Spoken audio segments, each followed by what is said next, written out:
و بعد یه روز کاری طولانی بالاخره رسیدی خونه. همون لحظه یه فضای آشنا تو لندن است که همه ما ایرانی‌ها رو به هم پیوند میزنه. در من و توها به امروز با ما همراه باشید. 3 ساعت برنامه زندگی. قوانینه که میاد فرهنگ رو تغییر میده. من یاد من و تو پلاس افتادم. با چهرهایی که سالهاست مهمون خونه هاتونه. تا آزادی ایران اینجا همه چی در هم خواهد. از سیاست و خبر، ویدیو از گزارشگران به دست ما رسیده. چشم‌انداز این افزایش قیمت‌ها تا تازه های ایران و جهان. این هوش مصنوعی چقدر فراگیر شده. پرسشگری می‌کنیم، مطالبه‌گری می‌کنیم و از همه مهمتر شنیدن صدای شما در قلب برنامه. خانم فاطمه سپهری از مشهد. من از تهرانم. استان سمنان هستم. یه پیشنهادی بدم، بیمه‌ها هیچی رو پرداخت نمی‌کنن. اون مغازه‌ها رو ببندید. کجای استرالیا تماس می‌گیری؟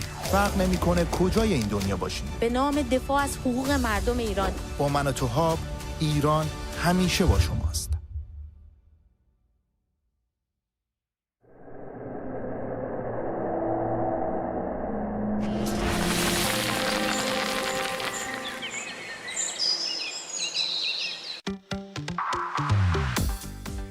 درود به شما. من تینا با امیرعلی و آناهیتا امروز همراهتون هستیم. برنامه‌های یوتیوبی در ایران مدتی که تبدیل شدن یه فضایی رو به وجود آوردن برای طرح مباحثی که خط قرمز محسوب می‌شدن، از رابطه با اسرائیل گرفته تا حتی سقوط جمهوری اسلامی. و این برای خیلی‌ها از جمله ماها در اینجا این سوال رو به وجود آورده که خیلی سوال البته که آیا این فضا از دست جمهوری اسلامی در رفته یا اینکه یک بازی حساب شده است؟ بله، خانم بدری همتیار هنرمند ایرانی عزیز هم مهمان برنامه ما هستن امروز تا از تجربهشون درباره برنامه بفرمایید شما بیشتر توضیح بدن. ممنوعیت فروش و تبلیغ محصولات کوکاکولا و نسله. آیا این مسئله سیاست خوبیه یا سیاست بدیه و به چه دلیل؟ وقت بخیر، من علی پیرهادی به همراه مدیا مصور امشب در میز خبر همراه شما هستیم. در میز خبر امشب مفصل به موضوع بسته شدن صدای آمریکا و قطع بودجه رادیو فردا خواهیم پرداخت و با مهمان عزیزی هم در این خصوص گفتگو می‌کنیم، آقای جمشید چالنگی، روزنامه‌نگار که خودشون برای سالهای سال برنامه محبوب تفسیر خبر رو بر روی شبکه فارسی صدای آمریکا به روی آنتن بردن. من هم نگاهی میکنم به افزایش پای حقوق کارگران به 13 میلیون تومان و با کارشناس برنامه بررسی میکنیم آیا این افزایش حقوق تأثیری در وضعیت معیشت خانواده‌های کارگری خواهد گذاشت؟ عرض کنم خدمت شما که سرانگشتی حساب بکنین 4 روز دیگه تا سال نو مونده. با علی آقای حمید اینجا نشستیم تا از شما بپرسیم دغدغه‌تون برای سالی که داره شروع میشه چی هستش؟ علی جان دغدغه شما چیه؟ دغدغه من دغدغه نیست. من نمیخوام از بینندگان میخوام بپرسیم که آیا مثل من خوشبین هستید که 1404 قرار مثل 1304 برای ملت ایران خوشیوم باشه؟ عجب. من جای پزشکیان بودم اصلا دیگه حرف نمی زدم. آقا تو میری 10 دقیقه حرف میزنی اندازه 20 تا به ما برنامه میدی. خودت داری میگی هیچ کاری هیچی حالیت نیست. خب ببند اون دهنو.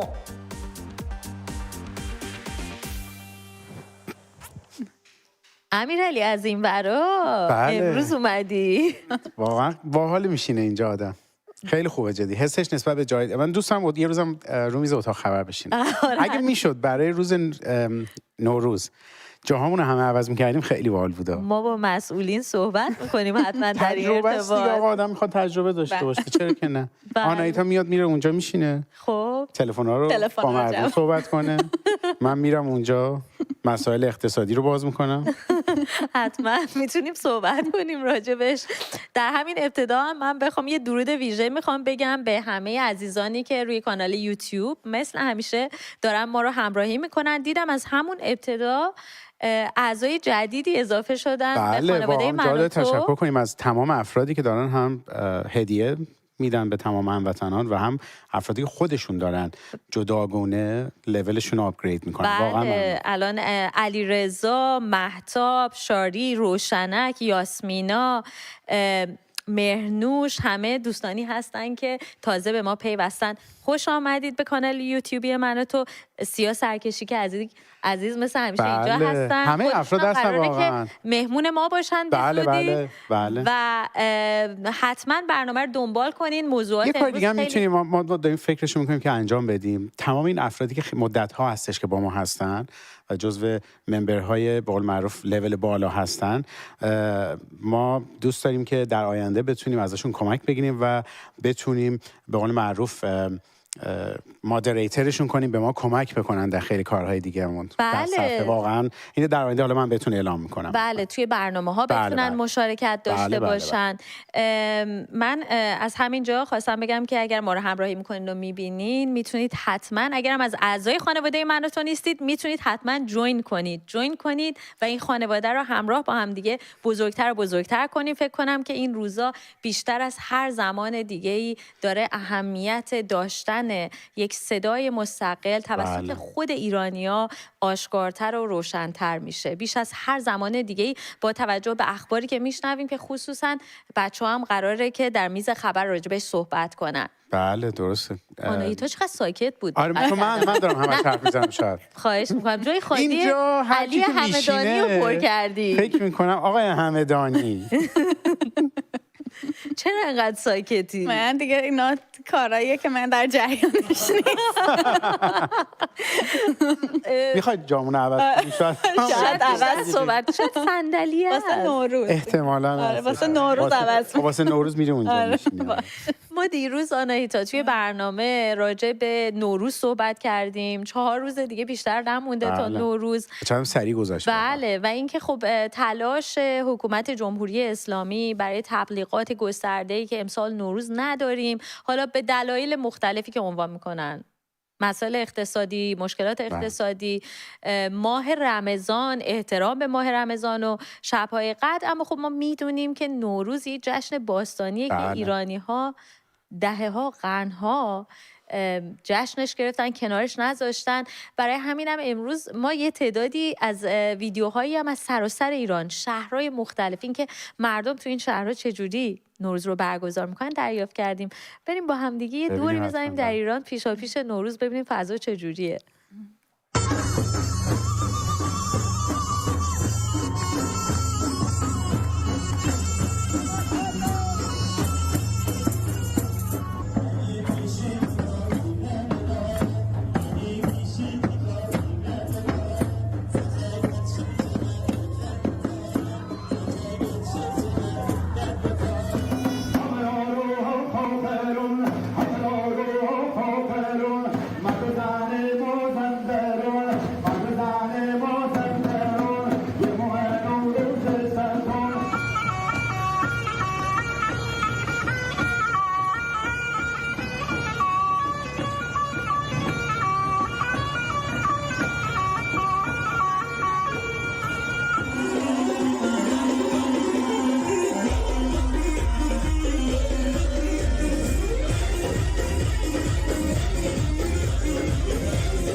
ببین این یک پارچگیه واقعا اینجا خودشو نشون میده بیشتر از هر لحظه دیگه.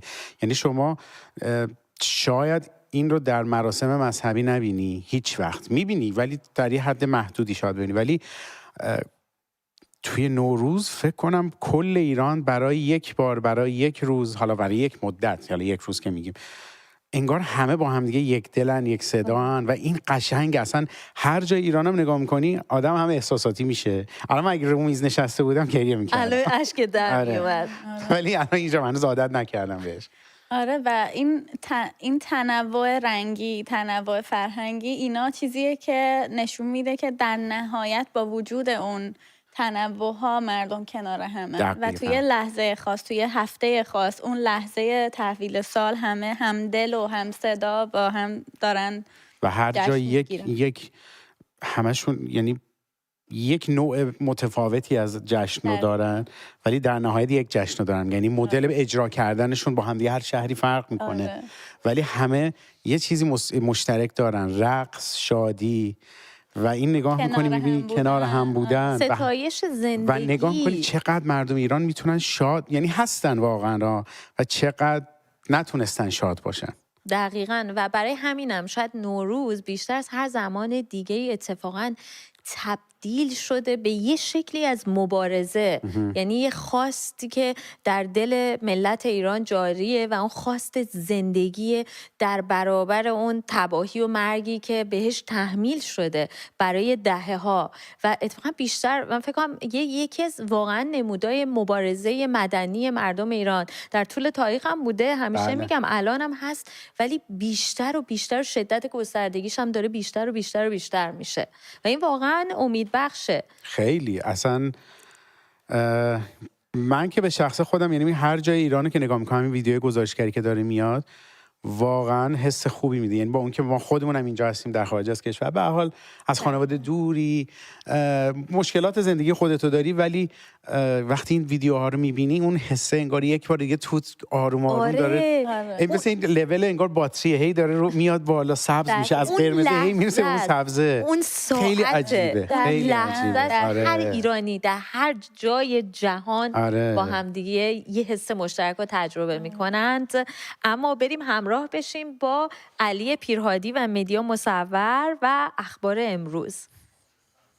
ممنون از دوستان. پیش از اینکه ما بخوایم به خبرهای امروز خیلی با عمق بیشتری نگاه بکنیم، اجازه بدین چند خبر دیگر با هم دیگه مرور بکنیم. استاندار تهران از پیگیری طرح انتقال آب دریای عمان به پایتخت خبر داده و شورای شهر تهران هم 4 همت یا 4000 میلیارد تومان رو به این پروژه اختصاص داده در بودجه سال 1404 در بودجه شهرداری تهران برش در نظر گرفتن. با این حال کارشناسان این طرح رو پرهزینه و ناکارآمد دونستن و نسبت به پیامدهای اون هشدار دادن، از جمله رئیس مرکز ملی اقلیم و مدیریت بحران خشکسالی که ایشون گفته این انتقال عاملی برای گسترش بی‌رویه تهرانه و تاکید کرده که طرح‌های این چنینی میتونه در بلند مدت بحران رو تشدید کنه. در همین حال نماینده چابهار معین الدین سعیدی هم اعتراض کرده و گفته به کمبود شدید آب در منطقه خودش اشاره کرده و خواستار اولویت بخشی به تأمین آب مردم جنوب کشور شده. ایشون گفته 70% از شهر چابهار آب نداره در حالی که مردم منطقه با بحران بی‌آبی مواجهند. تخصیص بودجه برای انتقال آب به تهران غیر منطقیه. نادر قلی ابراهیمی عضو کمیسیون کشاورزی مجلس هم با این طرح مخالفت کرده و تاکید کرده که تهران ظرفیت جمعیتی بیشتری نداره و هر گونه افزایش امکانات به رشد بیشتر این کلان شهر منجر میشه. ایشون گفته تجربه کشورهای عربی نشون میده که 94% آب شیرین کنهای منطقه در این کشور هاست و در حالی که ایران هنوز از ظرفیت‌های این موضوع یعنی آب شیرین کردن از آب دریا نتونسته استفاده بکنه. شورای اسلامی شهر تهران هم امروز طرح ممنوعیت تبلیغ کالاهای اسرائیلی رو تصویب کرده. رئیس کمیته ایمنی شهر تهران در جریان بررسی این طرح تاکید کرده که علاوه بر ممنوعیت تبلیغات، فروش این محصولات در فروشگاه‌های شهروند و میادین میوه و تره بار هم ممنوعه. همچنین شهرداری تهران اجازه خرید این کالاها برای برنامه‌های خودش رو نمیده. او همچنین گفته که هر گونه استفاده از ظرفیت‌های تبلیغاتی شهرداری برای معرفی یا تبلیغ که نشان تجاری مرتبط با اسرائیل داره هم ممنوعه، مثل کالاهایی مثل کوکاکولا یا نسله یا کالاهایی که نشانه‌های تجاری تحت لیسانس اسرائیل رو دارن.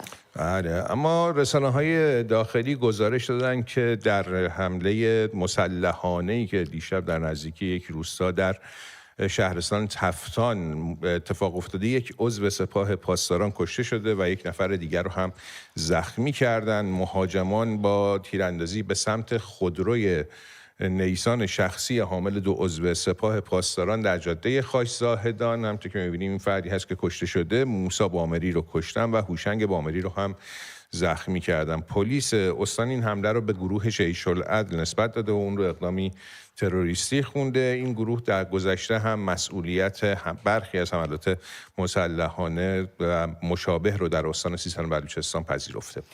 بر اساس اخبار رسیده به شبکه من و تو، امروز به خانواده سهراب احمدی رسما اعلام شده که او جونش رو از دست داده. سهراب احمدی از ناحیه هر دو پا و شانه هدف قرار گرفته شده بود و بر اساس گفته های منابع آگاه به شبکه من و تو از سوی سپاه به خانواده احمدی اعلام شده اجازه برگزاری مراسم رو نخواهند داشت، اما دوستان او گفتن که مراسم یادبود او رو فردا برگزار خواهند کرد در بین ساعت 9 صبح تا 2 بعد از ظهر در روستای تلخاب. و رئیس سازمان اورژانس کشور امروز یه مصاحبه مطبوعاتی داشته. در دل این مصاحبه مطبوعاتی صحبتی کرده که خیلی مورد توجه قرار گرفته در فضای مجازی. ایشون در مورد استقرار نیروهای اورژانس کشور در بازار تهران گفته بنابراین چاره دیگه ای نداریم. ما حتی مثلا الان تو بازار شما بعضی موقع شبکه خبر داره نشون میده مستقیم بازار، اصلا اونجا موتور اصلا میتونه حرکت بکنه. تازه موتور ما اونجا یه سری آدمای پیاده گذاشتیم با کیف احیا که بتونن تو این مسیر حرکت کنن، برسن اگر خدای نکرده با این قیمتا یکی سکته قلبی کرد بتونن برسن بهش شوکی بدن، اقدامات اولیه درمانی رو انجام بدن، حالا یا موتور یا آمبولانس دیرتر برسه بتونن. بعد دیگه همه جوره دارن میگن که قیمت یه جوری رفته بالا که واقعا مردم با شنیدنش میتونن حتی سکته بکنن و کارشون به جاهای باریک‌تر برسه. ما در بخش بعدی میز خبر اتفاقا خبر مرتبط با همین رو میخوایم بررسی بکنیم، افزایش دستمزد حداقل کارگران، که به این افزایش حداقلی دستمزد کارگران چیزی که اضافه کردن تقریبا میشه گفت کمتر از نیمی از سبد معیشت یا خط فقریه که الان در حال حاضر در جامعه وجود داره. بریم با علی همدانی و علی حمید همراه بشیم. خوش اومدید علی آقا. 4 روز دیگه حیرت آوره واقعا، اصلا نفهمیم این سال چطوری گذشت. 1403 که سال بسیار پیچیده ای بود، هم برای ایران هم برای جهان داره تمام میشه. از بیننده ها خواهش کردیم که تماس بگیرن با ما و بگن دغدغه‌شون برای سالی که داره میاد چه خواهد بود. سالی که تموم شد به هر حال دلار در آستانه 100,000 تومان، قیمت سکه خمینی طلا حدود 84 میلیون، یک چیز عجیب و غریبی، قیمت‌ها سرسام‌آور، وضعیت دنیا عجیب و غریب، وضعیت ایران عجیب و غریب. ازت پرسیدم دغدغه‌ت چه؟ یه چیزی گفتی همه رو مشتاق کردی که بشنوم بیشتر. گفتی 1404، یعنی سالی که داره میاد به نظر تو مثل 1304. آره دیگه. چرا؟ کلا ما تو تاریخمون هر 100 سال به هر حال یک رستاخیزی داشتیم و امیدوارم که این اون 100 ساله باشه این مقطعه. و خب نشانه ها هم اینجوریه که واقعا این 1304 چه خبر بود؟ 1304 سالی بود که اون نکبت قاجار تمام شد و رضا شاه در واقع پادشاه ایران شد و سلطنت پهلوی در ایران آغاز شد، آبان 1304. ولی خب من امیدوارم زودتر بشه. نشانه ها هم و اون چه که داریم میبینیم اینه که وضع نمیتونه اینجوری ادامه دار بشه. ما الان کشور در واقع در همه زمینه ها به فروپاشی رسیده و جمهوری اسلامی در ضعیفترین حالت خودشه. حالا 1403 رو که گفتیم سال سختی بود برای مردم ایران، ولی سال سختی هم سختری برای خود جمهوری اسلامی و سرکوبگران ملت ایران بود. شما حساب کن دیگه، رئیسی و نمیدونم دونه سنوار و همه اینا، نصرالله و اینا همه مردن. بشار اسد سرنگون شد. بعد نفوذ منطقه جمهوری اسلامی واقعا به صفر تقریبا رسیده. الان در لبنان هیچ تأثیری نداره به اون صورت. اتفاقا الان توی لبنان دعواست که اصلا سفارت جمهوری اسلامی رو ببندن. درخواست هایی هست، یک رئیس جمهور، یک نخست وزیر مخالف جمهوری اسلامی اومده سر کار. سوریه که هیچی. حوثی‌های یمن هم که دیروز ماجراشون شروع شد. برای همین سال سختی برای ملت ایران بود، خیلی سخت بود، ولی از اون ور یکی از معدود سالهایی بود که جمهوری اسلامی هم خیلی سختی کشید و من فکر میکنم این وضعیت که به ضعیفترین حالتش رسیده، این امکان رو برای اینکه مردم در واقع بتونن این حکومت سرکوبگر رو بندازن خیلی شرایط مهیاست. امیدوارم حالا برای ایران اتفاقات بد نیفته، امیدوارم که حالا گزینه‌های بدتری هم هست، چه میدونم حمله نظامی بشه و اینها، امیدوارم نشه و خود مردم بتونن جمهوری اسلامی رو توی سال آینده بندازند. و حالا سوال برنامه 1404 شاید دوباره تو کاخ گلستان یک مراسمی شبیه اون چه 100 سال پیش داشتیم دوباره داشتیم. اصلا فکرشو بکنین کاخ گلستان نوروزی بشه. دغدغه‌ت هم بگو، برای اینکه سوال برنامه اینه که دغدغه 1404تون چیه؟ چه شخصی، چه کلی؟ هر کسی دغدغه‌ای داره. دغدغه نیست، حالا آدم آرزو میکنه دیگه، امیدواره که تو این سال اتفاق. من خیلی امیدوارم که اون تغییری که ما دوست داریم، هموطنانمون دوست دارن، رقم بخوره، این اولیشه. و اینکه امیدوارم ما بتونیم توی ماه‌های آینده بمونیم، من و تو، و توی اون دوره حساسی که در واقع داریم سپری میکنیم باشیم. و خصوصا در این روزگاری که همین در طول 24 ساعت گذشته دیدیم که چه اتفاقی افتاد و رسانه‌های دولتی چطور میتونه یک شبه زیر و رو بشن. به هر حال خبرها اینقدر زیادی، میدونم همکاران در میز خبر قرار مفصل بهش بپردازن.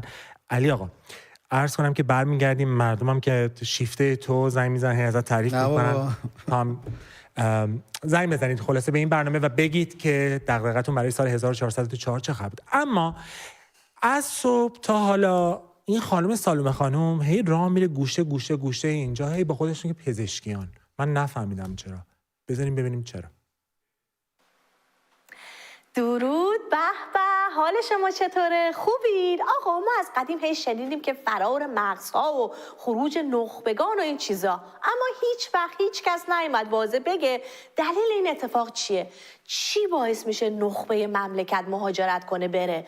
که خب خدا رو شکر همین دیروز آقای پزشکیان دلیلشو گفت، یک گره‌ای از گره‌های کور ذهنی ما مردم باز کرد. چیزی رو که ما داریم تربیت میکنیم وقتی دیپلم میشه نرسیده اسمشو میذاریم نخبه، 90% میخواد بره خارج.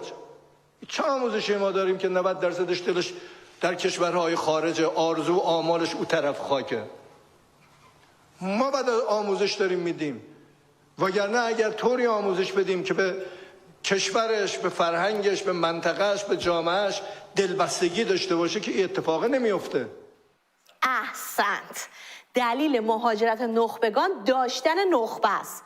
عامل اصلی طلاق هم ازدواجه، یا مثلا دلیل مرگ و میر زنده بودنه. شما اگه آموزش نداشته باشی تو این مملکت به هیچ شکل و فرمی، یعنی در اون آموزش پرورش فشل رو تخته کنی، منابع آموزشی دیگر رو هم ببندی، دسترسی به اینترنت که خب محدودم هست، هیچی، اگه این کارا رو بکنی احتمالاً از تعداد نخبگانت کاسته میشه. اینجور ناخودآگاه از تعداد مهاجرت نخبگانت هم کم میشه. عجب فکر بکری.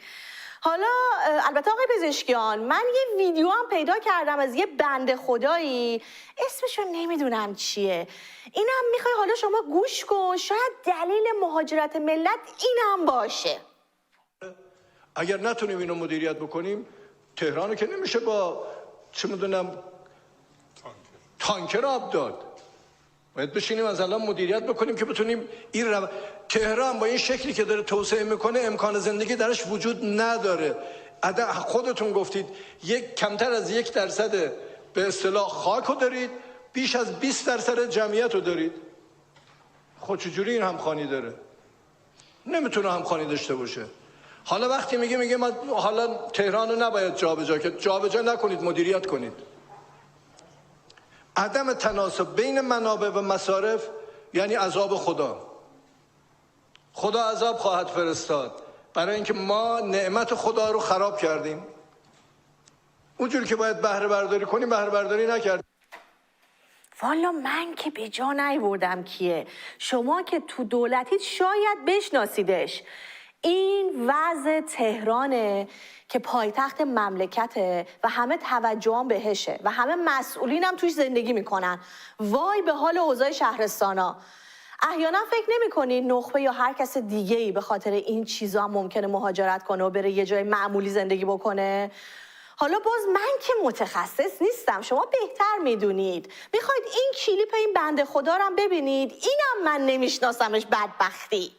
برداری کنیم بهره برداری نکردیم، زیادی داریم از خاک آب میکشیم بیرون، زیادی داریم در حقیقت چاها رو خالی میکنیم. همین برای این 36% قرچک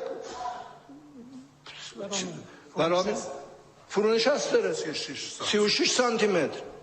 تو خارج اگه 3 سانتی متر فرونشست باشه جلسه اضطراری تشکیل میدن. ما 36 سانتی متر فرونشست زمین داریم. خیلی خطرناکه اگر یه ذره نسبت به آینده با دقت بخوایم نگاه کنیم.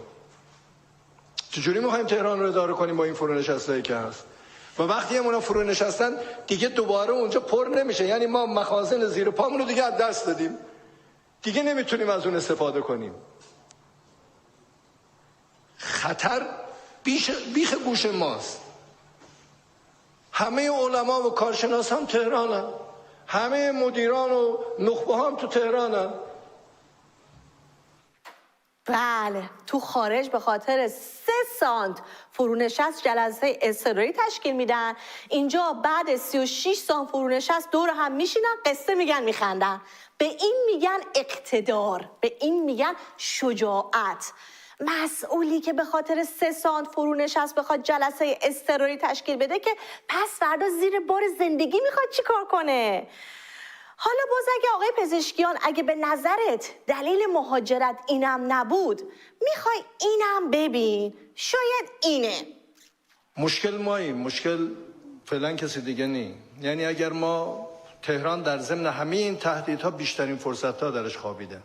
بابا ما 40 سال همینو میگیم دیگه، میگیم مشکل شمایید به حضرت عباس.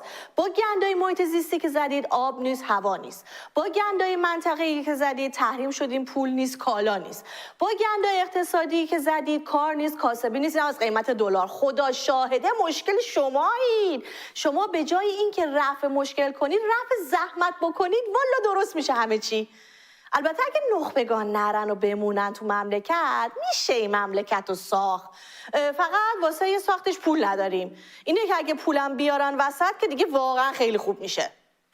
ما اینجا که مثلا شما بعد اومدن ما رو معاون سلامت کردن، وزیر کردن، به برکت مردم وزیر شدیم، وگرنه ما کی بودیم که مثلا بیاییم بالا و به اینجا برسیم که هست. الانم تو دولت وقتی داریم میبینیم که مردم ما، بچه های ما حالا در بهداشت، در درمان، در مسائل دیگه مشکل دارن، این که صبر کنیم حالا یه خیر 2 خیر به ما کمک بکنه تا مدرسه ساخته بشه فاصله داره. رفته بودیم سیستان و بلوچستان، اونجا بودن خواهرمون اینا، های دکتر مهدوی اومد گفت 40 سال طول میکشه تا شما این مدارس رو بسازید. ما گفتیم سال دیگه مدارس رو خواهیم ساخت. ما که پول نداریم ولی مردم رو داریم و این باور رو داریم که مردم میتونن این کار رو بکنن. والا منطقی هم هست. پول بدن مدرسه و دانشگاه و بیمارستان و جاده و کوفه در زهرمار بسازن، پس چی بفرستن غزه و لبنان و عراق؟ دیگه اصلا چیزی میمونه؟ مگه آدم عاقل اولویتش مملکت خودشه؟ معلومه که نه. من هر از گاهی مجبورم جمهوری اسلامی رو بدون روتوش و صحنه سازی و اینا نشونتون بدم که یادمون نره دقیقاً با کیا طرفیم. الان شما اینو ببینید، از عمود خیمه تا پایین ترین سمت تو دولت و حکومت اینجوری فکر میکنن راجع به ایران و ایرانی. اینو شک نکنید. شهید شده برای چی رفته؟ برای خاک مقدس. کدوم خاک؟ مگه خاک مقدسه؟ اگه خاک مقدس بچه رو میفروشیدش. شما که دائم سنگش رو صادر میکنید، خاک رو صادر میکنید، نفت رو صادر میکنید. اگه اینا مقدسن چرا میفروشید پولش رو میگیرید؟ ملیت خلاف اسلامه، ملیگرایی خلاف آیات الهی. قرآن میفرماد لتعارفوا. آقا این ور سیم خارداری با اون ور سیم خاردار معنا مفهومش اینه که ما میخوایم شناسایی کنیم به اینا که این بره استیم خار دارن، کردایی که این برن، به این کردا میگن ایرانی، اونایی که اون برشن میگن ترک، به اینا میگن عراقی. حالا لجتون میگیره، ولی به خدا همه حکومت همینه. عقاید این با ظریف فرقی نداره، با آذری جهرومی فرقی نداره، با صادق زیبا کلام فرقی نداره، با هر کی که فکر کنید ذره متفاوته، نه تفاوتی نداره، فقط روتوش نداره. فقط بلد نیست ماسک میهن پرستی و ایران دوستی بزنه، داره خود واقعیشو نشون میده. خب بریم سراغ بحث فرهنگیمون یا همون چی میزنی سابق. این ویدیو رو کسرا قیاسی صبح کله سحر برام فرستاد، اصلا خونم روشن شد. بهشت تو بهشت میگن خورشید آفتاب بهشت آفتاب شد. خدایا ما در دنیا شنیده بودیم تو بهشت آفتاب نی، پس این آفتاب چیه؟ این نور چیه به در دیوار بهشت؟ خطاب میرسه که نه، این نور آفتاب نی. امیرالمومنین با حضرت زهرا علیه السلام زنشو برن با این تفریح میکنن. نمیدونم امیرالمومنین چی فرمودن که حضرت زهرا تبسم کردن. نور دندانهای امیرالمومنین و حضرت زهرا علیه السلام ظاهر شد، از نور دندانهای این بزرگوار بهش روشن شد. صلوات نفرستادی؟ استاد من فکر میکنم شما این بزرگان رو با رضا رشیدپور اشتباه گرفتی یا چون اون زمان که کامپوزیت و لامینر نبوده که این رضا رشیدپوره که یه لبخند میزنه کل اتوبان رو میتونه نور بده دیگه. شما فکر کن بخنده چه انفجاری رخ میده با سفیدی و بزرگی دندوناش. راستی گفتم انفجار، پس فردا چهارشنبه سوریه، امیدوارم که شما سمت بمب و نارنجک نرید و یک چهارشنبه سوریه کاملا آریایی برگزار کنید و فیلم بگیرید و برای ما هم بفرستین. از هر جای دنیا که هستین دور آتیش که جمع شدین لطفاً جای منم خالی کنید، ویدیو بگیرید، بگید از کجا هستید و برای من بفرستین. منتظرش هستم بی‌صبرانه. از سفره‌های هفسینتونم لطفاً برام فیلم بگیرید و بفرستید. برنامه رو با ویدیوی نوروزی منشید پایان میبریم. شما این شماره رو لطفاً یادداشت بفرمایید، توی گوشیتون سیو بکنید.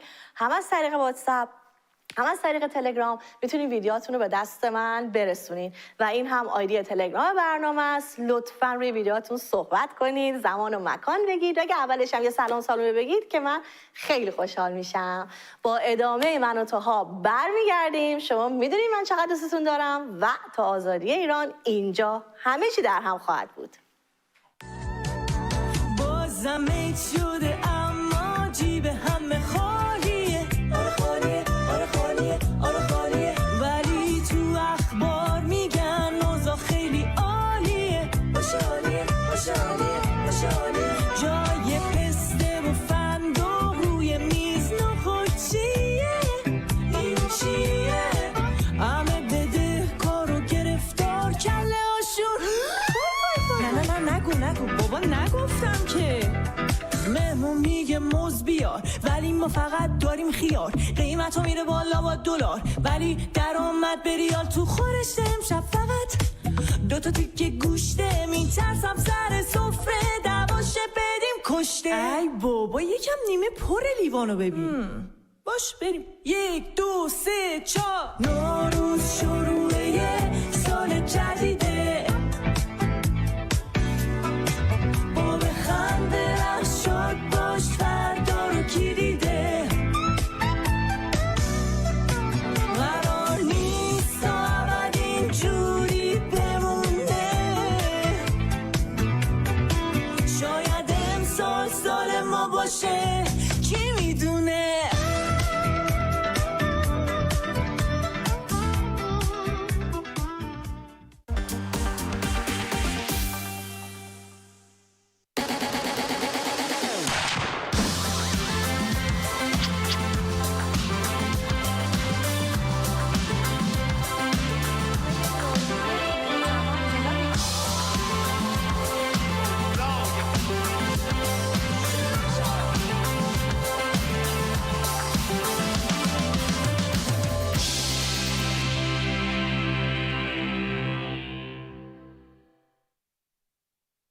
Okay, Let's go.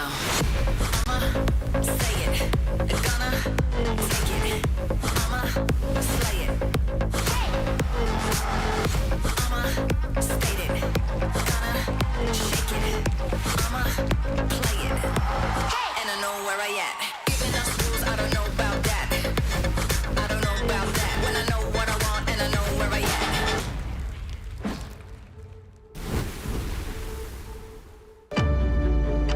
ما ایرانی‌ها هر جا که باشیم مهمترین چیزی که دنبالشیم چیزیه که ما رو به ایران وصل کنه، جایی که باعث شه همدیگر رو پیدا کنیم، فاصله ها رو برداره و پلی بینمون بسازه. چه وقت قهوه‌ای سر صبح تو آمریکا، چه بعد پارو کردن کلی برف تو سوز سرمای کانادا دنج تو خونت نشسته باشی، یا تو دل ایران و بعد یه روز کاری طولانی بالاخره رسیدی خونه. همون لحظه یه فضای آشنا تو لندن است که همه ما ایرانی‌ها رو به هم پیوند میزنه. در من و توها به امروز با ما همراه باشید. 3 ساعت برنامه زنده. قوانینی که میاد فرهنگ رو تغییر میده. من یاد من تو پلاس افتادم. با چهرهایی که سالهاست مهمون خونه هاتونه. تا آزادی ایران اینجا همه چی در هم خواهد. از سیاست و خبر، ویدیو از گزارشگران به دست ما رسیده. چشم‌انداز این افزایش قیمت‌ها تا تازه‌های ایران و جهان. این هوش مصنوعی چقدر فراگیر شده. پرسشگری می‌کنی، مطالعه‌گری می‌کنی و از همه مهمتر شنیدن صدای شما در قلب برنامه. خانم فاطمه سپهری از مشهد. من از تهرانم. استان سمنان هستم. یه پیشنهادی بدم، بیمه‌ها هیچی رو پرداخت نمی‌کنن. اون مغازه‌ها رو ببندید. کجای استرالیا تماس میگیری؟ فرق نمی‌کنه کجای این دنیا باشین. به نام دفاع از حقوق مردم ایران با من و توها ایران همیشه با شماست.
بله، همونطور که عرض کرده بودم خدمتتون، ما به خدمت رسیدیم با بحث حداقل دستمزدی که بالاخره تکلیفش مشخص شد بعد از ماها جلسه‌ای که در شورای عالی کار انجام شد و وزیر کار جمهوری اسلامی امروز اومد گفتش که دستمزد حداقلی یک کارگر متأهل با 2 فرزند 45% رشد داشته. بله، همونطوری که گفتی هفته‌های پیش بارها جلسه گذاشتن.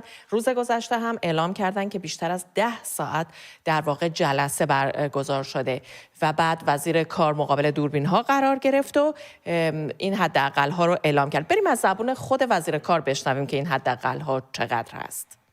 هموطنان عزیز، بینندگان محترم، شورای کار در برگزاری چندین جلسه و جلسه امروز که از 4 بعد از ظهر تا این ساعت ادامه داشت، خوشبختانه با موافقت نمایندگان محترم کارگری و کارفرمایی توافق بر سر مزدهای سال 1404 بر اساس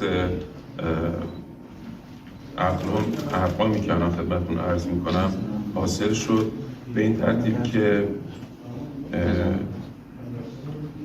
حداقل مزد ماهانه از 7,100,000 تومان به 10,300,000 تومان، 399,000 تومان و کمک هزینه مسکن به همون مقدار و در مجموع حداقل دریافتی کارگران متأهل با 2 فرزند به مبلغ 10,351,000 تومان با 2 فرزند افزایش پیدا کرد. از مبلغ 11,600,000 تومان به 16,350,000 تومان افزایش پیدا کرد و کارگران مجرد به مبلغ متأهل بدون فرزند از 9,900,000 تومان به 13,909,000 تومان افزایش پیدا کرد. اگر توضیحاتی نماینده محترم حق در واقع کمک هزینه اقلام مصرف یابون کارگری از 14 میلیون یا 1,400,000 تومان به 2,200,000 تومان افزایش پیدا کرد. درصدش هم در واقع اقلام مختلف هست که در اختیارتون قرار میگیره. پای صنوات در واقع از 2,100,000 تومان به 2,820,000 تومان افزایش پیدا کرد. من از اول بگم از روی نوشته هم ایشون مشکل داشت خوندن این حداقل دستمزدهایی که خودشون به قول خودشون 10 ساعت هم در موردش جلسه گذاشته بودن، تازه دستمزدی که نصف خط فقر هم نیست. دقیقاً. و خب خیلی مانور دادن از دیروز تا حالا روی این موضوع که 45% پای حقوق کارگرها افزایش پیدا کرده، اونم در حالی که در بدترین ماه که تورم زیاد شده در واقع تورم فقط 32% افزایش داشته. حالا ولی به این نکته دقیقاً اشاره نکردن که خب 32% تورم بوده، اما شما خودتون سبد معیشت رو 23 میلیون، بیشتر از 23 میلیون اشاره کردید و در واقع بیشتر از 30 میلیون هم خط فقر رو بهش اشاره کردید. گفتید که حداقل خط فقر 32 میلیون هست. در این شرایط خود نماینده های مجلس هم اومدن اعلام کردن که مثلا نماینده اصفهان که خب این حداقل دستمزدی که شما دارین اعلام میکنید شاید اون 45% دهن پر کن باشه، ولی کاری رو از پیش نمیبره برای کارگرها. به همین خاطر من امشب دعوت کردم از خانم روشنک آستارکی، روزنامه نگار و تحلیلگر اقتصادی که همراه ما باشن تا ما بدونیم که این افزایش 45% که میگن چه تأثیری میتونه برای ما داشته باشه. درود بر شما خانم آستارکی. درود بر شما و همه بینندگان گرامی. خانم آستارکی، طی این 24 ساعت مقامات جمهوری اسلامی خب خیلی روی این حداقل دستمزد مانور دادن و خیلی خوشحالن و راضی که 45% افزایش قیمت پیدا کرده، اما آیا جامعه کارگری و در واقع مستوندی بگیران هم راضی هستند؟ بازنشسته ها مشخصا؟ قطعاً ارقامی که تعیین شده به عنوان حداقل دستمزد و مزایای شغلی مثل حق اولاد یا حق تعهل اصلاً با خواسته‌ای که جامعه کارگری در ماه‌های گذشته داشته و بارها به اشکال مختلف طی بیانیه‌ها، طی مصاحبه با رسانه‌های داخلی و همینطور در اظهار نظری که فعالان کارگری داشتن خیلی فاصله داره. علتش هم این هست که به هر حال سال‌هاست که دولت‌های مختلف جمهوری اسلامی بدون اعتنا به هزینه زندگی یک رقمی رو اضافه می‌کردن به دستمزد هر سال و به عنوان حداقل رقم دستمزد در سال بعد اعلام می‌کردن و این باعث شده که چون این بی‌تفاوتی سال‌ها ادامه داشته، این باعث شده که یک شکاف بسیار بزرگی بین رقم دریافتی کارگران و هزینه واقعی زندگی رخ بده. الان درسته که همونطور که شما اشاره کردید خیلی مفتخر هستن به اینکه 40 خورده درصد افزایش دادن، اما انقدر این عقب ماندگی زیاد بود که خود فعالان کارگری بارها در روزها و هفته‌های گذشته اعلام کردن که اگر 200% رقم حداقل دستمزد در سال آینده نسبت به امسال افزایش پیدا کنه، تازه ما اون شکافی که طی سالها در درآمدهامون با هزینه زندگی ایجاد شده جبران میشه. خب در چنین شرایطی اون مانور تبلیغاتی دولت پزشکیان بر افزایش 40 خورده درصد رو اگر کنار بذاریم، میایم سر اینکه حالا این رقمی که الان تعیین شده چه نسبتی داره با هزینه‌های زندگی. رقم سبد معیشت همونطور که شما هم فرمودین از سمت خود این کمیته‌ای که این ارقامو در نهایت تعیین کرده 20 میلیون خورده ای در نظر گرفته شده که باز هم این رقم فاصله داره با آنچه که واقعا به صورت میدانی در ایران هزینه زندگی هستش. رقمی که تحلیلگران اقتصادی برای در حال حاضر روش نظر دارن رقم حدود 40-42 میلیون تومان برای یک خانواده 4 نفره هست و فعالان کارگری هم رقمی رو محاسبه کرده بودن که حدود 39 میلیون تومان بود و خب وقتی الان کارگری با 2 فرزند حدود 16 میلیون تومان درآمد داره، تازه به این شرط که همه مزایای شغلی رو بگیره، مسلما در سال آینده و با توجه به اینکه همچنان ما با تورم فزاینده روبرو هستیم و هزینه‌ها بیشتر خواهد شد، نمیتونه هزینه زندگی رو پوشش بده. خانم استرکی، دولت اعلام کرده طرح توزیع کالابرگ رو اجرا میکنه. رئیس مجلس هم گفته که ماهانه این کالابرگ ها توزیع میشن. این چقدر میتونه این شکاف بین دستمزدها و خب سبد معیشت رو پر بکنه؟ در مورد کالابرگ هایی که قرار هست توزیع بشه 2 موضوع وجود داره. یکی اینکه ارقامی که نهایتاً ارزشی که این کالابرگ ها داره در مقابل اون عقب ماندگی، اون گپی که وجود داره بین هزینه زندگی و دستمزد کارگران که در حال حاضر با توجه به ارقامی که گفتم یه چیزی بیش از 20 میلیون تومان هستش برای خانواده کارگری 3-4 نفره. خب این 20 میلیون تومان رو که نمیتونن بیان معادل 20 میلیون تومان به کارگران یا اقشار کم درآمد و حداقل بگیران یارانه های کالابرگی بدن. در نتیجه این کالابرگ ها بیشتر جنبه تبلیغاتی داره و بقیده من حتی توی بهبود سفره کارگران هم و اقشار بازنشسته و مستمری بگیر هم اثری نداره. ولی یک نکته دیگه‌ش هم این هست که اساساً جمهوری اسلامی نشون داده به دلیل ساختار اداری ناکارآمدی که داره و به دلیل مشکلاتی که در حوزه آماری در ایران وجود داره، الان اگر اعلام بکنن که قراره به 7 دهک پایین درآمدی کالابرگ ارائه بشه، مطمئنا این طرح با مشکل روبرو خواهد شد. به تمام این اقشار داده نمیشه، بسیاری از اونها از این کالابرگ‌ها و بسته‌های معیشتی محروم میمونن.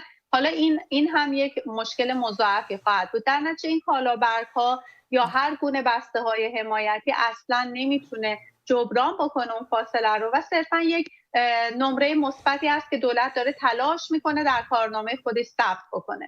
سپاس از شما خانم روشنک آسترکی که امشب همراه ما بودید. ممنون. سپاس از شما. من یه اشاره‌ای بکنم که 5 روز پیش خبرگزاری‌های داخلی خودشون اعلام کردن که خط فقر مطلق در ایران 11,214,000 تومان در ماه برای یک خانوادگی 4 نفره و حقوقی که در نظر گرفتن 10 میلیون خورده‌ای زیر همین خط فقر مطلق هست. حالا هرچند که میگن که دریافتشون بالاتر میشه با مثلا حق مسکن و اینها. اما قبل از اینکه بریم سراغ بچه‌های دیگه و قسمت‌های دیگه برنامه، دادگاه انقلاب امروز رسما اعلام کرده که فاطمه سپهری و محمد حسین سپهری مجدداً به 3.5 سال 3 ماه و 9 ماه حبس برای پرونده جدید. بله، پرونده نامه‌ای که در 6 دی ماه نوشته بودن به خاطر توهین به رهبر جمهوری اسلامی محکوم شدن. در این 3 سال و 3 سال و 9 ماه، من اگه اشتباه گفتم، و در واقع گفتن که این به این دلیل هست. قاضی پرونده گفته که به خاطر اینکه در دادگاهی که برای ایشون برگزار شده برای هر 2 نفر حاضر نشدن که بگن که پشیمانن از القابی که به رهبر جمهوری اسلامی از جمله مزدور خونده بودنش دادن و گفتن ما این القاب رو پس نمیگیریم و به همین خاطر هم به 3 سال و 9 ماه حبس محکوم شدن. ممنون از مدیا. ما در بخش بعدی میز خبر به حمله دیشب به آمریکا و انگلیس به حوثی‌های یمنی خواهیم پرداخت و با مهمان برنامه هم در این خصوص گفتگویی خواهیم داشت. بریم در سوی دیگر استودیو با دوستانمون همراه بشیم. من مرتب کامنت های دوستان رو در پخش زنده یوتیوب دنبال میکنم و میخونم. اول از همه باید تشکر کنم از آقای کاوه صرافان که ممبرشیپ هدیه دادن، دوست عزیز دیگه 50 تا ممبرشیپ هدیه دادن و همچنین اعضایی که اکانت K24 @24 ایشون دقیقاً همچنین آقای بهمن تو چند تا از کامنت ها غزل اشاره کرده که آیا همین رو داشتم میخوندم. چه جالب. آره بپرس خودت شما بگو. اشاره کرده پرسیده که مهمانتون آقای چالنگی هستن. بله غزل جان، دیدم دوستان دیگه هم پرسیده بودن. آقای جمشید چالنگی. من یه چیزی می‌خواستم بگم از غزل. یه غزل دیگه است که گفته که آیا میشه درباره شرط ممبرها کم توضیح بدید که شبکه موندگاره یا آیا به اون لول رسیدیم، که حالا در آینده حتما بهتون توضیح میدیم. امیدوارم که این اتفاق بیفته. ما هنوز همونجور که بارها هم گفتیم پخش آزمایشی هستیم، داریم تمام تلاشمون رو میکنیم و شما هم تمامتون تا الان خیلی لطف داشتین و با این هدایایی که گیفت هایی که دارین شما میخرید در طول روز واقعا دارین لطف میکنید، ولی خب یکم راه به نظر من جلومون یکم سخت‌تره. ما باید تمام تلاشمون هنوز انجام بدیم. حالا در آینده باز یه آپدیتی بهتون حتما خواهیم داد. مهناز عزیزم همینطور. من خواستم بگم که ما در ارتباط با همین موضوع بسته شدن صدای آمریکا و رادیو فردا آقای چالنگی رو داریم. ایشون خودشون سالها در رسانه صدای آمریکا کار میکردن، برنامه محبوب تفسیر خبر رو داشتن. من خودم اتفاقا برنامه رو خیلی دنبال میکردم و فکر میکنم جز اولین کسایی بودن که بعد از اینکه برنامهشون ناگهان قطع شد مرتب راجع به اتفاقاتی که براشون در صدای آمریکا افتاد، تجربه‌ای که داشتن و بسیاری از اون نکاتی که توی این سندی که دولت آمریکا منتشر کرده راجع به این رسانه ها آقای چالنگی صحبت می‌کردن. ایشون یعنی از قدیم اینا رو عنوان می‌کردن. بله برای سال‌ها هیچ کس به حرفشون گوش نداد به عنوان کسی که به حال دیگه دقیقاً خیلی مشکله. سال‌هاست اونجا بودن. بله یه موضوع دیگه هم می‌خواستم بگم که شاهزاده رضا پهلوی هم لحظاتی پیش در ارتباط به مناسبت چهارشنبه سوری این جشن ایرانی یک پیامی رو منتشر کردن و گفتن که نوشتن که جشن‌های ملی و باستانی برای هزاران سال از نمادهای هویت و یگانگی ملی ما ایرانی‌ها و ابزارهای ایستادگی ملت ما در برابر اشغالگرای ایران بوده. امسال پرشورتر از هر سال در شب چهارشنبه سوری با پاسداشت فرهنگ نیاکانمان گرد هم میایم و آتش همبستگی ملی رو به نشانه پایان زمستون و پیروزی نور بر تاریکی روشن می‌کنیم. اما به نظرم قسمت قابل توجه پیام شاهزاده رضا پهلوی قسمتیه که میگن که همراه با جشن و آوازخوانی نام ایران و نوای دلنشین ای ایران ای مرز پرگوهر رو در جای جای میهن عزیزمون بخونید، که عزیزان همیشه این کار رو میکنن. لطفا همونطور که ویدیوهای نوروزیتون رو برای گزارشگر من و تو میفرستید از شب چهارشنبه سوری و نوای ایران ای مرز پرگوهر هم ویدیو بگیرید و برای ما مثل نوروز مثل جشن سده که این کار کردید بفرستید. اما موضوعی که میخواستم مطرح کنم اینه که نه که ما مشکل در شهر تهران خیلی کم داریم، هوا بسیار تمیزه، مشکل ترافیک نیست، مشکل آب بی‌برقی نیست و برای همین در شورای شهر تهران تصمیمی گرفتن در ارتباط با ممنوعیت فروش محصولات نسله و کوکاکولا که مرتبط با کشور اسرائیل هستند در فروشگاه‌های شهروند و میدان‌های میوه و تره بار. من فکر کردم کل ایران این اتفاق داره میفته. در تهران تبلیغشون و فروششون. ولی فروشگاه شهروند و میدون تبلیغات خب جایی که خب اینا جایی که مرتبط به شهرداریان. بله واسه هم خواستم بگم. واسه همون میخوان چه عجیب، چه ضربه بزرگی میخوان بزنن. ضربه بزرگ. خب به تمامی شرکت ها میخوان ضربه بزنن. این درس به صاحبان شرکت هاست. به چی اصلا هدف ضربه میخوره؟ تو به ما بگو چی ضربه میخوره. اتفاقا مرتبط به رشته تحصیلی خودت هم هست. آره اتفاقا من این خبر رو که دیدم یاد همه ممنوعیت هایی و مثلا اینایی واسه ممنوعیت واردات، ممنوعیت فروش اینایی که سالهای قبل بوده افتادم. از نظر من حالا سیاستگذاری اقتصادیشو نگاه میکنم.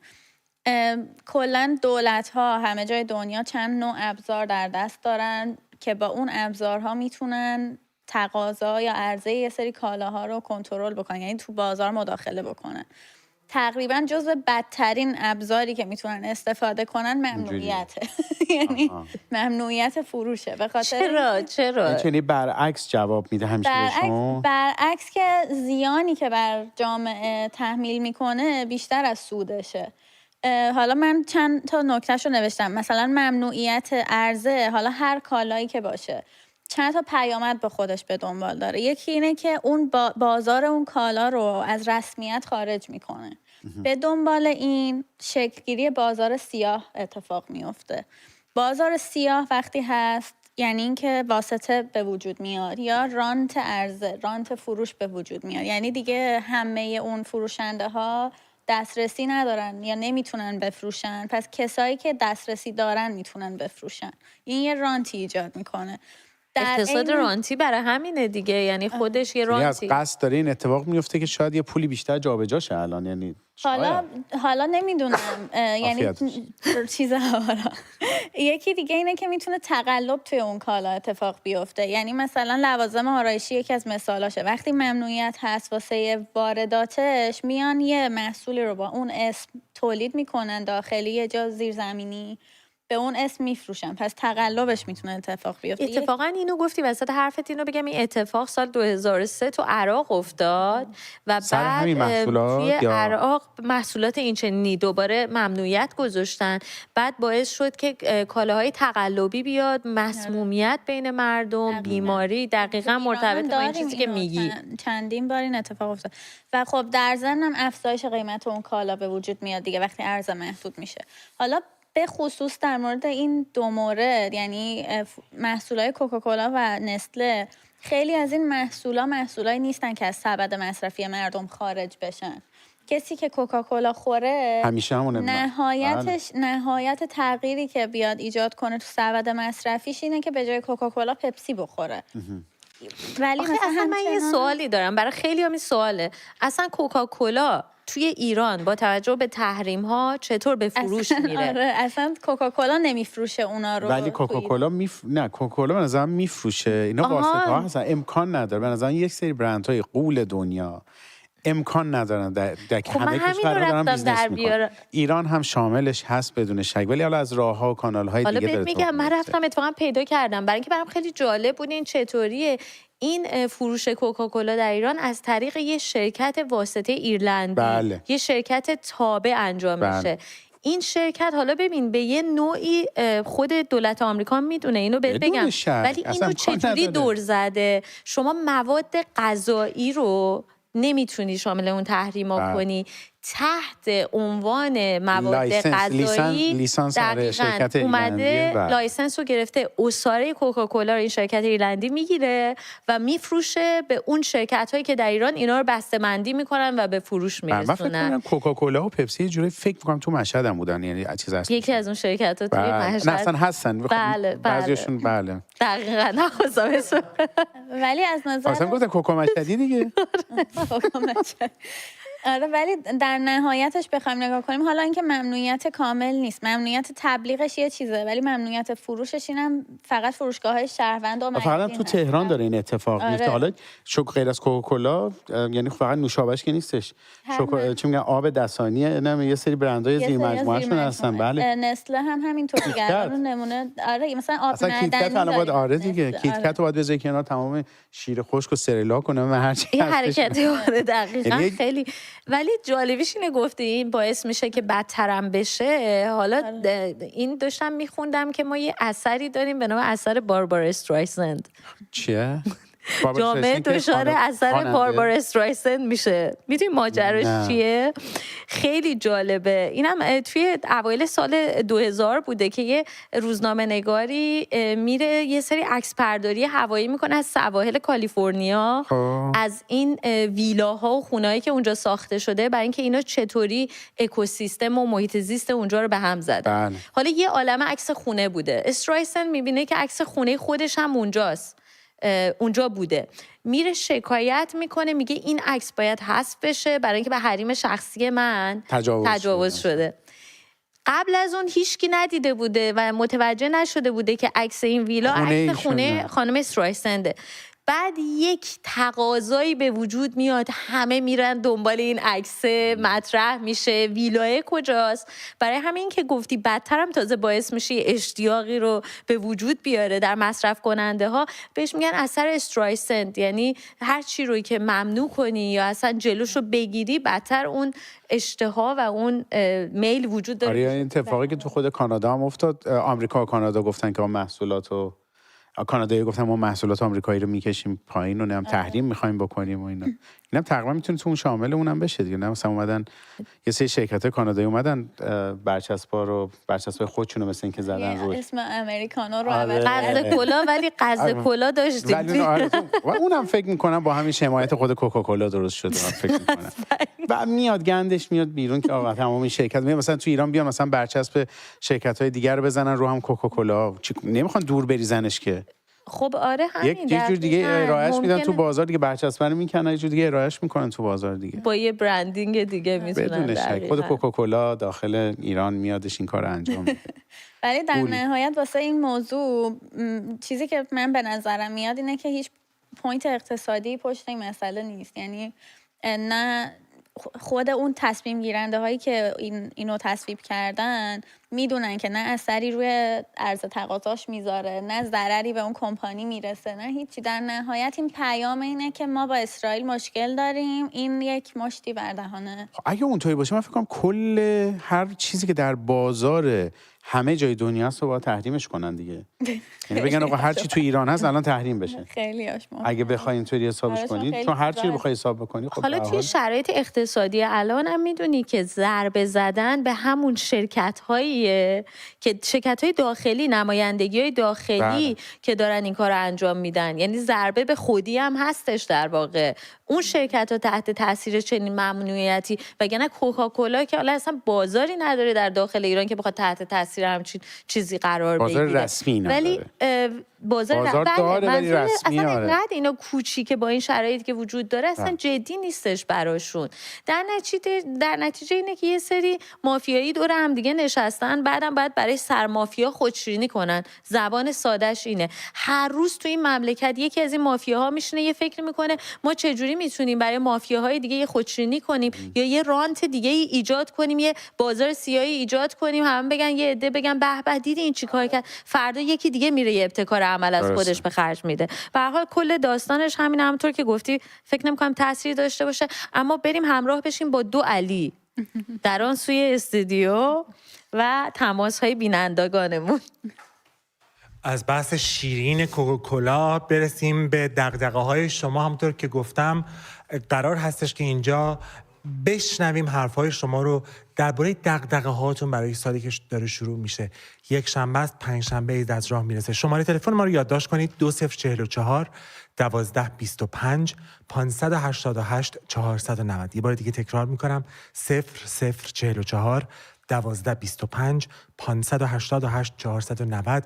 تماس بگیرید و بگید که سالی که آغاز خواهد شد از 4 روز دیگه دغدغه‌تون براش چیه؟ از الان نگرانی برای بعد از تعطیلات عیدتون چیه؟ اینجا ما صحبت کردیم، علی آقا یه حرفایی زد که خیلی ما رو به شور و هیجان آورد و حیرت آور بود دیگه، برای اینکه من اصلا انتظار نداشتم که تو بگی که 1404 مثل 1304 میشه. آرزو کردم، ابراز امیدواری کردم ولی دلت هم میگه لابد دیگه، نه آدم؟ آره دیگه. من فکر میکنم سال سرنوشت سازی پیش رو داریم، سال مهمی، سال 404. داشتم فکر میکردم ولی سال سختی هم خواهد بود به همه این گزارش‌هایی که داره از ایران میرسه، از بحران بیابی. ببین داشتم میخوندم جیره‌بندی آب انقدر ممکنه پیچیده و طولانی‌تر از همیشه باشه، چون جیره‌بندی اتفاق افتاده قبلا هم، که این طولانی شدنش به ویژه در شهری مثل تهران باعث آسیب دیدن سیستم لوله کشی آب بشه. یا داشتم به این نگاه میکردم که بی‌برقی و همچنان ادامه خواهد داشت. اجازه بدید با فرانک صحبت بکنیم که از تهران روی خط هستن. فرانک جان شبت بخیر. دغدغت برای سالی که قرار آغاز بشه چیه؟ درود بر شما دوستان. سلام بر شما. آقای علی حمید که برای من خیلی عزیزن به خاطر تمام آگاهی که به ما دادن در این چند سال. درود بر شما. من هم یه پرستارم از تهران و اینکه خب مشکل پرستارا همتون میدونیم، ولی واقعا دغدغه من فقط آزادی ایرانه و هیچ دغدغه‌ای جز این که جنگ نشه، اتفاق وحشتناکه. چون وقتی که این داستان سوریه اتفاق افتاد واقعا پشت من لرزید، برای اینکه الان اردوغان یه سری نیروهای نیابتی داره و این مش شرور تو دور بر ما هستن که هر آن امکان داره اگه خدایی نکرده اتفاقی بیفته اینا مسلحشن حمله کنن به شهرهای مرزی. ما مثلا نمیدونم آقای حمید دوست دارم به این جواب بدن که آیا همچین چیزی رو متصور هستیم برای ایران یا نه. سپاسگزارم. مرسی فرانک جان، تشکر میکنم از اینکه تماس گرفتی. سال نوتون از الان مبارک. بگو علی جان. خیلی ممنون اول از فرانک خانم. منم میخوام فامیلیمو عوض کنم بذارم حمید. بذار حمید. اسممون که شبیه همه علی و علی حمیدم بشیم مردم تعریف میکنن، من به خودمون بگیریم. آره ولی آخه به فامیل نیست ماجرا، چیزای نکات دیگه ای لازمه. خب میفرمودید. من اون قدری که ایشون نگرانم، ببین از جمهوری اسلامی هر چیزی برمیاد، ولی خب این نگرانی همیشه بود. حتی توی آبان 98 صحبت بود که بعضی از این نیروهای هشت شعبی از طرف خرمشهر و اینا وارد شدند و توی بعضی از سرکوب‌ها حضور داشتند. ولی الان وضعیت جمهوری اسلامی مثل اون موقع نیست. الان جمهوری اسلامی با 98 خیلی فرق داره. اون نیروهای نیابتی الان خودشون دردسرها و مکافات‌های زیادی دارن. مثلا لبنان حزب الله اگه بخوان کمک کنن، حزب الله خودش به شدت درگیره و مشکل داره، خیلی از نیروهای اصلیش رو از دست داده. و هشت شعبی هم به همین ترتیب ریزش‌های زیادی داشتن، یمن و اینها هیچی. تنها نکته‌ای که میمونه ممکنه اون نیروهای فاطمیون که مهاجرت کردن به ایران و حالا در ازای شهروندی و اینا برای جمهوری اسلامی می‌جنگیدن، اونا بحث در واقع نگرانی از حضور اونهاست که من فکر میکنم که اگر یک خیزش ملی اعتراضات سراسری حتی اونا هم نمیتونن کاری کنن. برای همین دست جمهوری اسلامی بسیار بسیار بسته است. یک سوالی خواهم داشت از تو در مورد امکان دخالت و غلط اضافه کشورهای همسایه، ولی بذار با عادل صحبت بکنیم که از فارس با ماست. عادل جان دقیقاً برای سال آینده چیه؟ سلام علی جان، وقتتون بخیر. شب بخیر.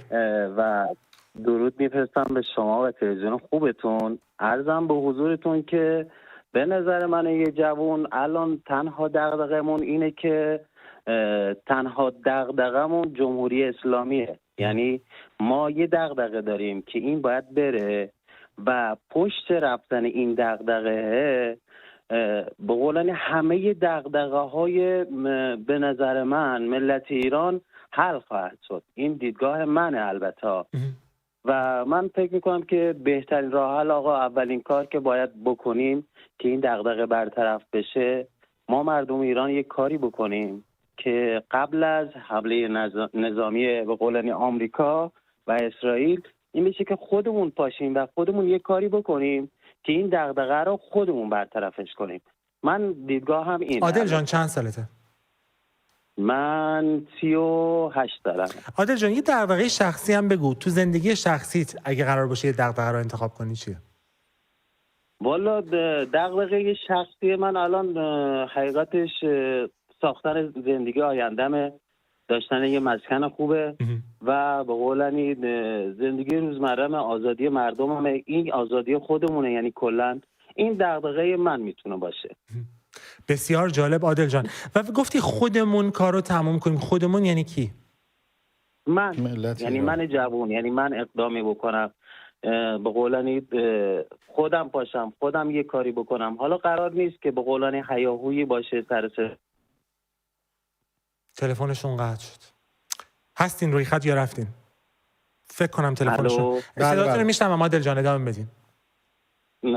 بعد من الان دغدغه‌م اینه و خودمون یعنی منظور منه. یعنی من در حال حاضر الان که اینجا نشستم یه کارایی رو دارم خودم انجام میدم، چون به قولن خودم تنها توی به قولن اون سال 1401 خودم تنهایی اقدام میکردم و کارهایی که نیاز بود باید انجام میدادم، آگاهی سازی میکردم، الان هم دارم انجام میدم. یعنی هر کاری که برای رفتن این به قولن آخوندا باید انجام بدم، جمهوری اسلامی انجام بدم، دارم انجام میدم. خب ولی دغدغه‌ای که شخصی باشه ساختن یه آینده خوبه برای خودم و خانواده‌ام و اطرافیانم. چقدر امیدوارین آینده دغدغه جمهوری اسلامی دغدغه میلیون ها نفره؟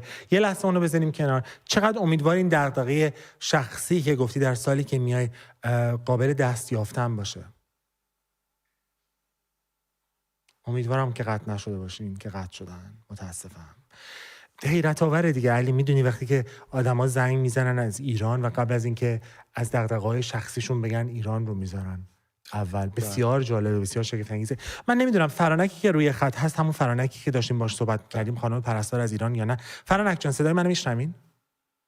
بله دوست بر شما، ببخشید تلفنم قطع شد. سپاسگزارم از تبریک سال نوی که گفتین. تهش میخواستم منم سال نو رو به تمام مناطق‌ها تبریک بگم. امیدوارم عزیزان هموطن خارج از کشور حمایت کنن. امیرعلی الان مناسک قلبی داد با حرفی که زد که هنوز بخش آزمایشی هستیم.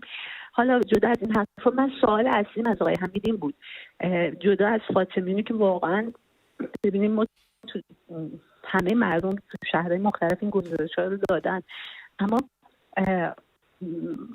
با احترام به هموطنان سابقمون افغانی‌ها خیلی زیادن و جوونن، همه 20 سال 19 سال 16 سال. ببخشید من چون هم صحبت می‌کنم برای اینکه خیلی گرون دارم میاد هزینه تلفن.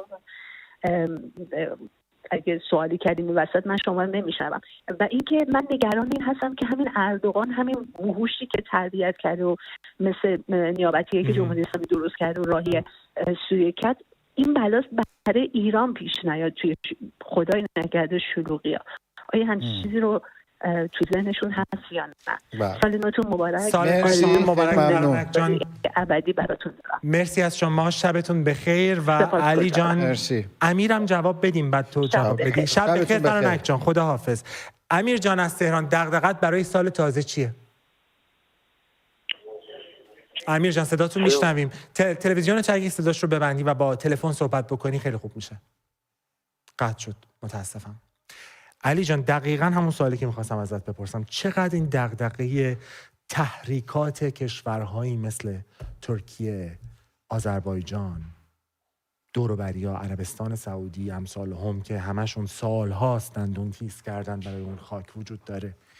ببین مسئله اینه، حالا جمهوری باکو اینو خیلی مسئله این نیست واقعا خودش. بهشون میگه جمهوری باکو؟ خیلی جالبه. آذربایجان مال ماست، ما آذربایجانیم، یعنی تبریز آذربایجان، اردبیل آذربایجان، اونجا جمهوری باکوه. ولی اون نگرانی نداره. نگرانی اصلی در واقع ترکیه است، به خصوص اردوغان، از اون کشورهایی که میتونه نفوذ داشته باشه. و با همین کاری که همین سیاستی که جمهوری اسلامی سالها توی منطقه اعمال کرد، گروه‌های نیابتی و دخالت‌های اونجوری، اردوغان هم بدش نمیاد در واقع خلافت اسلامیش رو اونجوری حالا با موضوعهای پان ترکی و اینا میتونه توی ایران تأثیر بذاره.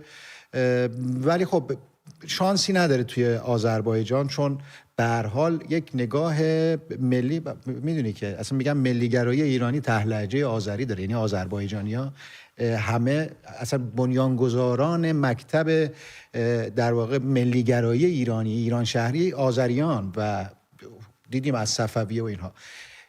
ولی اون کارش رو خواهد کرد. کشورهای عربی طبیعتاً، عربستانی که میره رسانه و با میلیون‌ها دلار در واقع رسانه راه میندازه، حتما اگر خلأ قدرتی توی ایران بشه این کار رو میکنه. و این میخوام به اینجا برسم که بستگی داره که در واقع سرنگونی جمهوری اسلامی چجوری باشه. اگر یک فروپاشی برنامه ریزی شده باشه، یعنی اپوزیسیون برنامه‌ای داشته باشه برای اون دوره خلأ ایجاد نشه، که من فکر میکنم تا حدی هست، ولی خب نیاز داره به بهتر شدن و آماده شدن بیشتر و هماهنگ شدن همه نیروها. این خطرها کمتر میشه. دخالت خارجی رو نمیتونی کنترل کنی، به هر حال میان دخالت میکنن، میخوان تأثیر بذارن. ولی اگر فروپاشی در واقع برنامه ریزی شده نباشه و اون موقع خطر اونها بیشتر خواهد بود. توجه کنید که ما گروه‌های تجزیه طلب مسلح داریم هنوز، که مثلا توی اقلیم شمالی عراق هنوز پایگاه دارن، فعالن. سازمان‌های بدنامی داریم که پول‌های صدام رو گرفتن، هنوز هم تو اروپا خرج میکنن و نیروی مسلح دارن، میتونن. آدمای حالا 60 ساله 70 ساله شدن ولی نیروی مزدور جذب کردند و برای همین اونها این خطر رو داره. ما ولی اگر نیروهای ملی، نیروهای ایران دوست، حالا فرقی نداره پادشاهی خواه و جمهوری خواه، ولی اون نیروهای ملی اگر بتونن با هم هماهنگ باشن، اکثریت قاطع ملت ایران جلوشون وای میسن.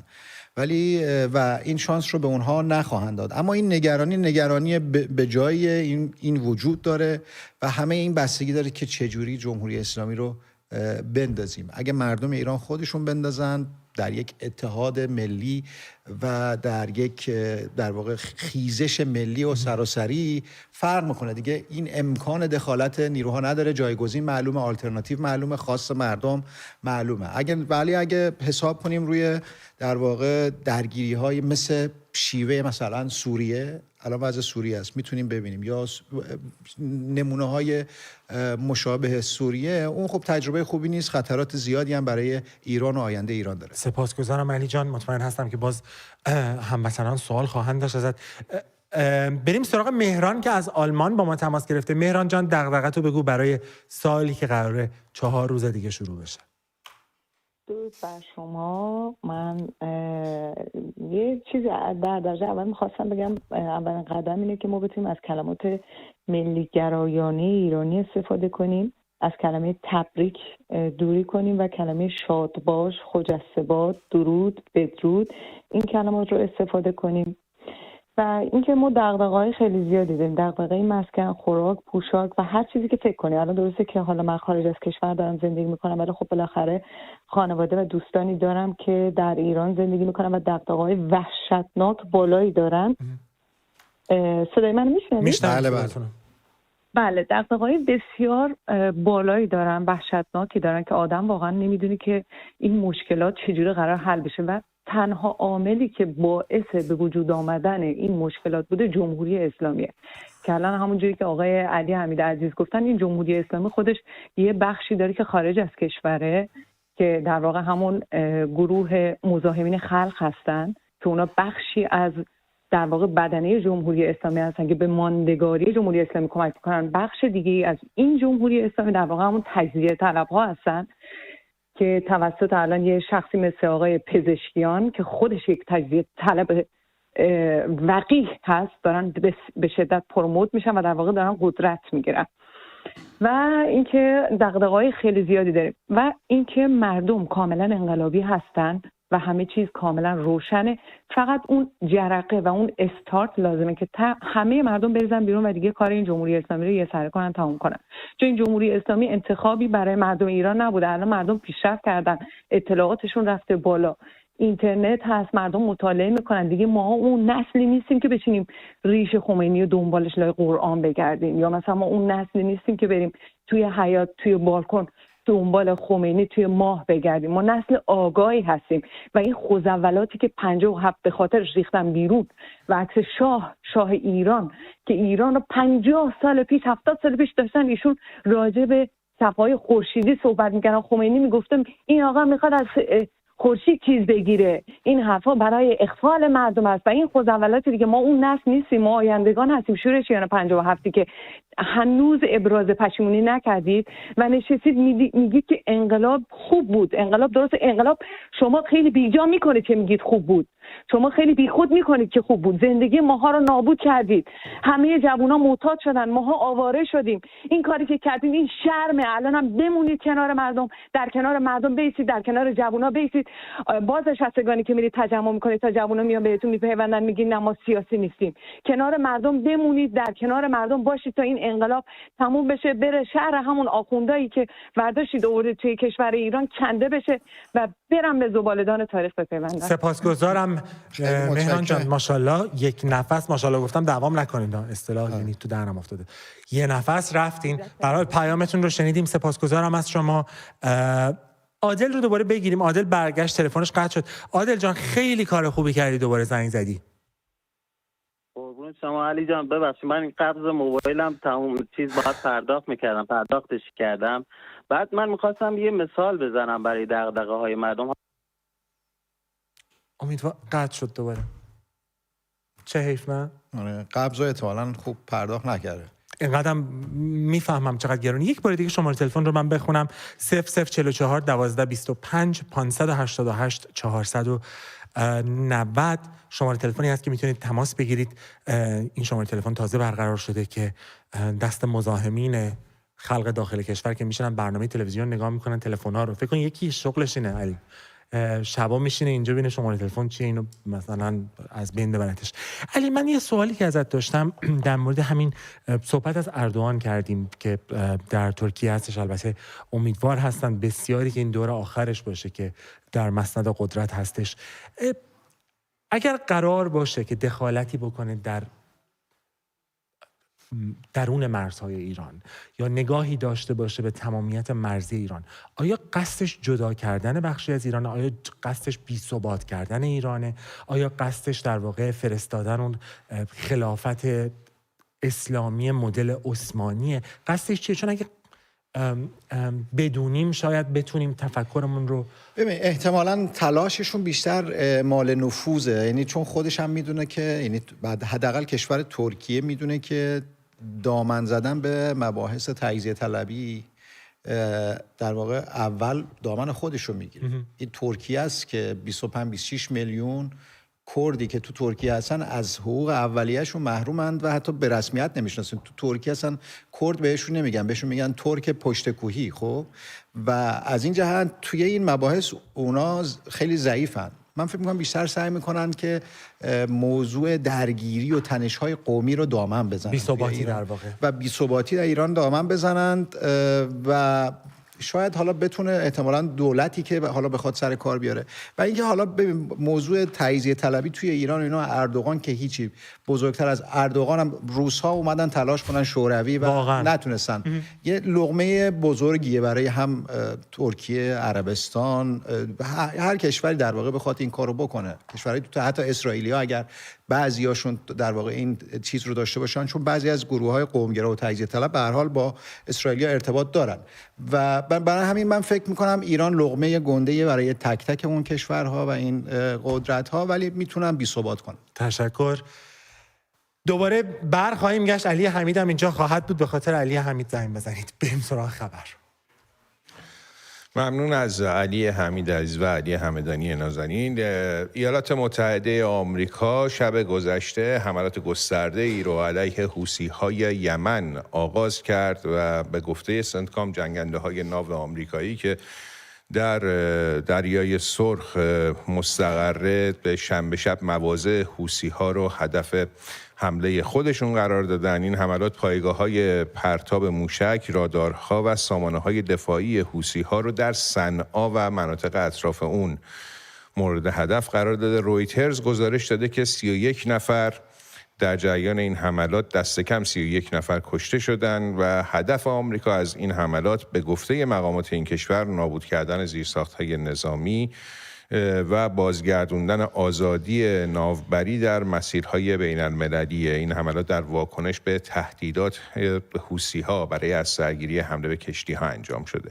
دونالد ترامپ رئیس جمهور آمریکا که خودش هم در اتاق عملیات یا فرماندهی عملیات دیشب حضور داشته، در پیامی در شبکه‌های اجتماعی تأکید کرده که نیروهای آمریکایی در حال هدف قرار دادن پایگاه‌ها، رهبران و دفاع موشکی حوثی‌ها هستند تا امنیت ناوگان دریایی، هوایی و تجاری آمریکا رو تأمین کنند. او تأکید کرده که او حوثی‌ها رو در از تروریست‌های تحت حمایت جمهوری اسلامی خونده و جمهوری اسلامی رو هم تهدید کرده که هرچه زودتر از حوثی‌ها حمایتش رو متوقف کنه و گفته اگر که حمایتش رو از حوثی‌ها متوقف نکنه مسئولیت عواقبش بر عهده خود جمهوری اسلامی است. دونالد ترامپ همچنین گفته در صورت ادامه حملات حوثی‌های یمنی آمریکا از نیروهای مرگبار و قاطع خودش استفاده خواهد کرد. وزیر دفاع آمریکا پیت هگست هم با بازنشر پیام دونالد ترامپ که گفته بود اگر جمهوری اسلامی حمایت از حوثی‌ها را ادامه بده کاملا مسئول عواقب اون خواهد بود، تأکید کرده که حمله حوثی‌ها به کشتی‌ها، هواپیماها و سربازان آمریکایی تحمل نخواهد شد. البته فکر کنم ما باید تصویر بعدی رو با هم ببینیم دوستان اگر که زحمت بکشن. و جمهوری اسلامی رو به عنوان حامی این گروه گفته که آمریکا تحت نظر قرار داده. مارکو روبیو وزیر خارجه آمریکا هم اعلام کرده که ایالات متحده حوثی‌ها رو پاسخگو خواهد کرد. اما در تهران مقامات جمهوری اسلامی این حملات رو محکوم کردن. عباس عراقچی وزیر خارجه جمهوری اسلامی در واکنش به این اقدام آمریکا در یک پیام در حساب کاربری خودش در شبکه اکس نوشته دولت ایالات متحده هیچ گونه اختیار و حقی برای دیکته کردن سیاست خارجی جمهوری اسلامی نداره. اون دوران سال 1357 به پایان رسید. عراقچی همچنین مدعی شده که بایدن سال گذشته 23 میلیارد دلار بی سابقه رو به اسرائیل که ایشون یک رژیم نسل کش معرفیش کرده پرداخت کرده و تاکید کرده که آمریکا مسئول کشته شدن بیش از 60,000 فلسطینیه. عراقچی در ادامه واشنگتن رو به حمایت از نسل کشی و تروریسم که ایشون مدعی اسرائیل انجام داده متهم کرده و خواستار توقف کشتن مردم یمن شده. حسین سلامی فرمانده کل سپاه هم داشته سخنرانی میکرده در ارتباط با عملیات حوثی‌ها یا تهدید حمله حوثی‌ها هم گفته که حوثی‌ها خودشون تصمیم میگیرن، ما اصلا با اونا هیچ رابطه ای نداریم و تهدید کرده که جمهوری اسلامی به هر گونه تهدیدی که بر علیهش بشه قاطعانه پاسخ خواهد داد. بشنویم صحبت سلامی رو. رئیس جمهور آمریکا عملیاتی که یمنی‌ها انصارالله یمن انجام می‌دهد را به نوعی به جمهوری اسلامی ایران منتسب کرد و به ملت ایران هشدار داد که از حمایت از انصارالله دست بردارند. ما همیشه اعلام کرده ایم یمنی ها یک ملت مستقل و آزاد در سرزمین خود هستند. آنها دارای سیاست مستقل ملی هستند. جمهوری اسلامی ایران نقشی در تنظیم سیاست‌های ملی یا عملیاتی هیچ جریانی از جبهه مقاومت از جمله انصارالله یمن ندارد. ما به عنوان جمهوری اسلامی ایران هر کجا و هرگاه عمل کنیم واضح و آشکار مسئولیت آن را به عهده می‌گیریم. ما هر تهدیدی را اگر جنبه عملی به خود بگیرد با واکنشی سرسختانه و قاطع و ویرانگر جواب خواهیم داد. ما با وحدت تحت هدایت بله، این حملات داره در حالی انجام میشه که دولت ترامپ فشارها رو بر جمهوری اسلامی بیشتر کرده. من یادم رفت که این نکته رو میگم که لاوروف وزیر خارجه روسیه هم دیشب این حملات رو از آمریکا خواسته بوده که سریع متوقف کنه، در صورتی که واشنگتن تاکید کرده این عملیات نظامی ادامه پیدا میکنه تا امنیت دریانوردی در منطقه برقرار بشه. اما این حملات در شرایطی داره صورت میگیره که آمریکا فشارهای خودش رو بر جمهوری اسلامی افزایش داده و اعلام کرده که حاکمان تهران تنها دو راه دارن، یا مذاکره یا اقدام نظامی. از طرفی دولت آمریکا حوثی‌ها رو دوباره به عنوان یک سازمان تروریستی معرفی کرده و روی کردی که نسبت به این سازمان یا به این گروه شبه نظامی در پیش گرفته یک روی کرده نسبت به گذشته تهاجمی تر هست. هنوز گزارشی از حمله حوثی‌ها یا حمله جدید حوثی‌ها منتشر نشده، اما این گروه تهدید کرده که در واکنش به محاصره غزه توسط اسرائیل حملات خودش رو به کشتی‌های اسرائیلی در نزدیکی یمن ادامه خواهد داد. ما برای اینکه بیشتر فضا رو بشکافیم دعوت کردم از جای جاناتان سایه، کارشناس و تحلیلگر مسائل ایران و خاورمیانه در بنیاد دفاع از دموکراسی ها که همراه ما باشند. درود بر شما آقای سایه. آیا مدل هدفمند حمله آمریکا به حوثی‌های یمن رو میشه یک نوع تمرین برای تمرین نظامی برای حمله احتمالی به جمهوری اسلامی قلمداد کرد؟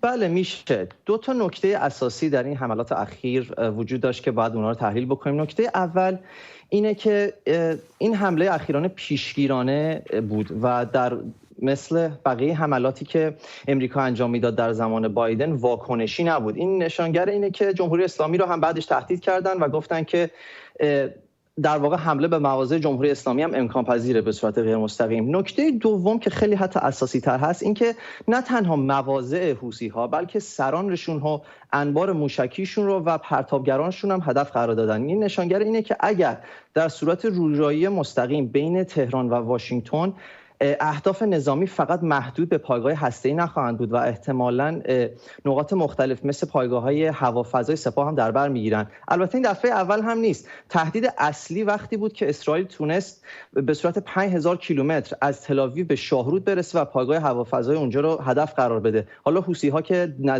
نزدیکتر هم هستن به اسرائیل و توانایی اون رو هم داشته. برای همین مورد خیلی جالبی برای تحلیل حمله و عملیات نظامی مشترک بین واشنگتن و اسرائیل هست. آقای اسرائیل، خیلی هم معتقدن که آمریکا به همراه اسرائیل دارن کم کم گروه‌های نیابتی جمهوری اسلامی رو از میدون به در میکنن. اصطلاحی هم دارن میگن پاهای اختاپوس رو قطع کردن، حالا رسیدن به میانه بدن اختاپوس که همین حوثی‌های یمن هستن. آیا این دو دارن فکر میکنن به این که به سر اختاپوس برسن؟ دراز مدت احتمالاً برنامه این هست. فعلا اهداف اخیر یک تهدید بود، دو برای یک در واقع کوتاه مدت برای تعذیف حوثی‌ها به صورت تاکتیکی بود که به دولت اصلی یمن این قابلیت رو بده که بیشتر بتونه حوثی‌ها رو از نظر نظامی تضعیف کنه و در واقع به عقب برونه. ولی دراز مدت بخوایم بهش نگاه کنیم طبعا یک تهدیدی برای ایرانه، اما فعلا تا حدی زوده. توپ تو زمین ایرانه و هنوز هم اخبار ضد و نقیض میرسه از جمهوری اسلامی که آیا تمایل دارن به مذاکره و حاضرن چه امتیازهایی به غرب بدن و بالعکس.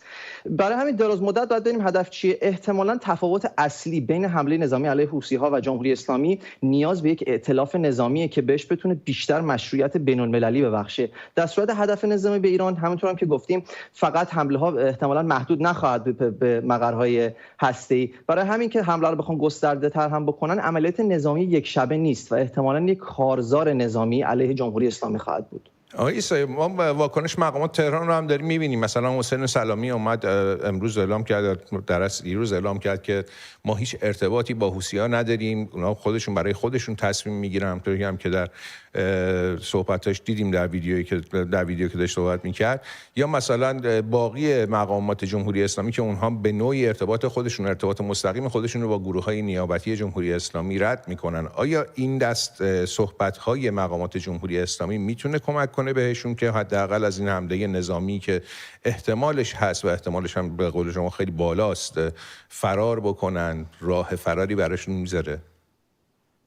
زمان ترامپ دوره اول در سال 2016 کابینه ترامپ آشکارا اعلام کرد که دستگاه دیپلماسی جمهوری اسلامی نشانگر سیاست‌هاشون نبوده و نخواهد بود. برای همین دیدگاه ترامپ اینه که ایران رو بر اساس اعمالش قضاوت میکنه، نه بر اساس سخنانی که از این سران میاد. و حقایق هم روی زمین این قضیه رو نشون داده که جمهوری اسلامی همواره نه فقط تسلیحات بلکه موشک هم برای حوثی‌ها احضار میکنه و تا حدی هم براشون تعیین تکلیف هم میکنه که چه اهدافی در چه زمانی هدف قرار بدن. مثلا وقتی که حوثی‌ها از حمله به مواضع و در واقع کشتی‌های چینی اجتناب کردن، نشانگر این بود که این پیام از تهران رسیده بود که به چینی‌ها حمله نکنید. برای همین پیام رو از ایران میگیرن و فهم نظامی آمریکا هم بر اساس همین واقعه هستش که گروه‌های نیابتی جمهوری اسلامی در واقع دست‌های جمهوری اسلامی هستند و یک سازمان مستقل نیستند. این یک سیاست واقعا تهران بوده همیشه و دراز مدت هم تا حدی میتونیم این دست‌ها رو قطع بکنیم، ولی تا وقتی که سر مار یا اختاپوس در تهران وجود داره این گروه‌ها میتونن تهدیدی برای نه فقط امریکا و اسرائیل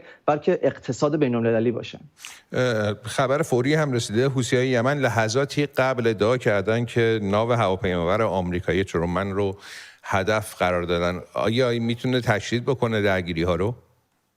خیلی کوتاه اگر پاسخ بدید ممنون میشم. یک واقعا خطای کاربردی حوثی‌ها این بود که برخلاف حماس و حزب الله فقط بر علیه اسرائیل اقدام بین‌المللی نکردند و بر مواضع کشتیرانی و خود مواضع نظامی آمریکا حمله‌هاشون تشدید بخشیدن و دراز مدت براشون خیلی گران خواهد تمام شد. خیلی سپاسگزارم از حضور شما در میز خبر امشب. جناتان سایه، تحلیلگر مسائل ایران و خاورمیانه در بنیاد دفاع از دموکراسی. سپاسگزارم. سپاس از شما. بله، واقعا ساعت‌ها و روزهای پر التهابی هست در خاورمیانه و باید دید چه میشه کرد، چه میشه و چه اتفاقهایی پیش رومون قرار خواهد گرفت. ما در بخش بعدی میز خبر به موضوع بسته شدن صدای آمریکا و قطع بودجه رادیو فردا خواهیم پرداخت تو با آقای جمشید چالنگی خبرنگار که خودشون هم در شبکه صدای آمریکای فارسی برنامه محبوب تفسیر خبر رو داشتن گفتگو خواهیم کرد. خب یه موضوعاتی مثلا عادی سازی روابط با جمهوری اسلامی، گزینه‌های پیش رو مثل جنگ، احتمال جنگ، سقوط جمهوری اسلامی، فروپاشی جمهوری اسلامی، اینا موضوعاتیه که الان چند وقته در برنامه‌های یوتیوبی در داخل ایران داره راجع بهشون صحبت میشه. میخوام ببینم شما خودتون دیدین، دنبال کردین؟ مثل این پادکست هایی که دقیقاً چند تا کارشناس میشینن صحبت میکنن داخل خود پادکست های داخل اصلا یه دفعه حواسم به این بود نه دیگه، اصلا میگم آخه موضوعا یه جوریه که عجیبه یه ذره، چون انتظار نداری که مباحث اینجوری تو ایران داخل ایران راجبش صحبت شه دیگه. و یه سری اسامی هم خیلی راحت‌تر الان دارن میگن. قبلا این اسامی رو نمیگفتن، مثلا هیچ وقت قبلا نگفتن شاه، محمد رضا شاه، الان خیلی راحت عنوانش میکنن. به نظر من فکر کنم از قصد دارن، یا حتی شاهزاده رضا پهلوی. شاهزاده، بله شاهزاده هم دارن اسمشون رو میگن. به نظر تو چقدر دنبال کردی آناهیتا؟ من در حد اینکه تیتروار برام توی مثلا یوتیوب بیاد یا تو اینستاگرام بیاد ببینم که این پادکست ها داره ضبط میشه دیدم، ولی خیلی گوش نکردم خودم ببینم محتواشو. ولی به نظرم میاد که خیلی از این، اولا که خب به هر حال یه ریسکی هست واسه اون افراد، ولی چه ریسکی؟ به هر حال داخل ایرانه. من اجازه داره حرف میزنه، امکان نداره. به نظرم لزوما اجازه ندارن، ولی دیگه همه رو که نمیشه گرفت.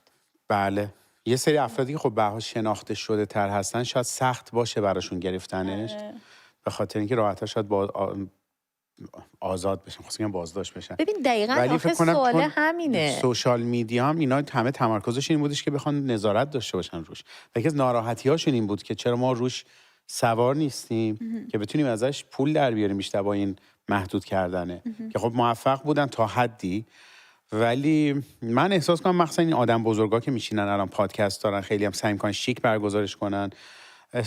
احساس منه، فکر میکنم که یک جایی رو اوکی گرفتن که میخوان درباره این موضوع حرف. آره ولی خب مثلا به نظر چه هدفی رو دنبال میکنه اگه این باشه؟ چون که ببین دو تا نگاه دیگه. بله. دقیقاً شما دو نفر نگاهاتون با هم یه تفاوت داره. البته من نگاهم، حالا آناهیتا فکر میکنه که از دستشون در رفته به یه نوعی، همه که نمیشه گرفت. خب یا از دستشون در رفته یا اولویتشون نیست. یا اولویت به هر حال مثلا یه سریا واقعا پلتفرم بزرگی ندارن. یعنی اون افرادی هم که اونا رو تماشا میکنن یه قشر خاصی هن. مثلا یا خیلی علمی به قضیه نگاه میکنن، یعنی اون افرادی که در نهایت توی خیابون هستن، توی اعتراضات، لزوماً تأثیر پذیری ندارن از اون پادکست. ولی فکر نمی کنی که مثلا من خودم تو این چند وقت گذشته یک ویدیویی رو از یکی از این کارشناسان دیدم، یه آقایی که داره صحبت میکنه که میگه اگر تا قبل از بهار این اتفاق نیفته، بعد از بهار ببینید چه اتفاقی قراره در جمهوری اسلامی داخل ایران بیفته، جمهوری اسلامی چه اتفاقی براش میفته.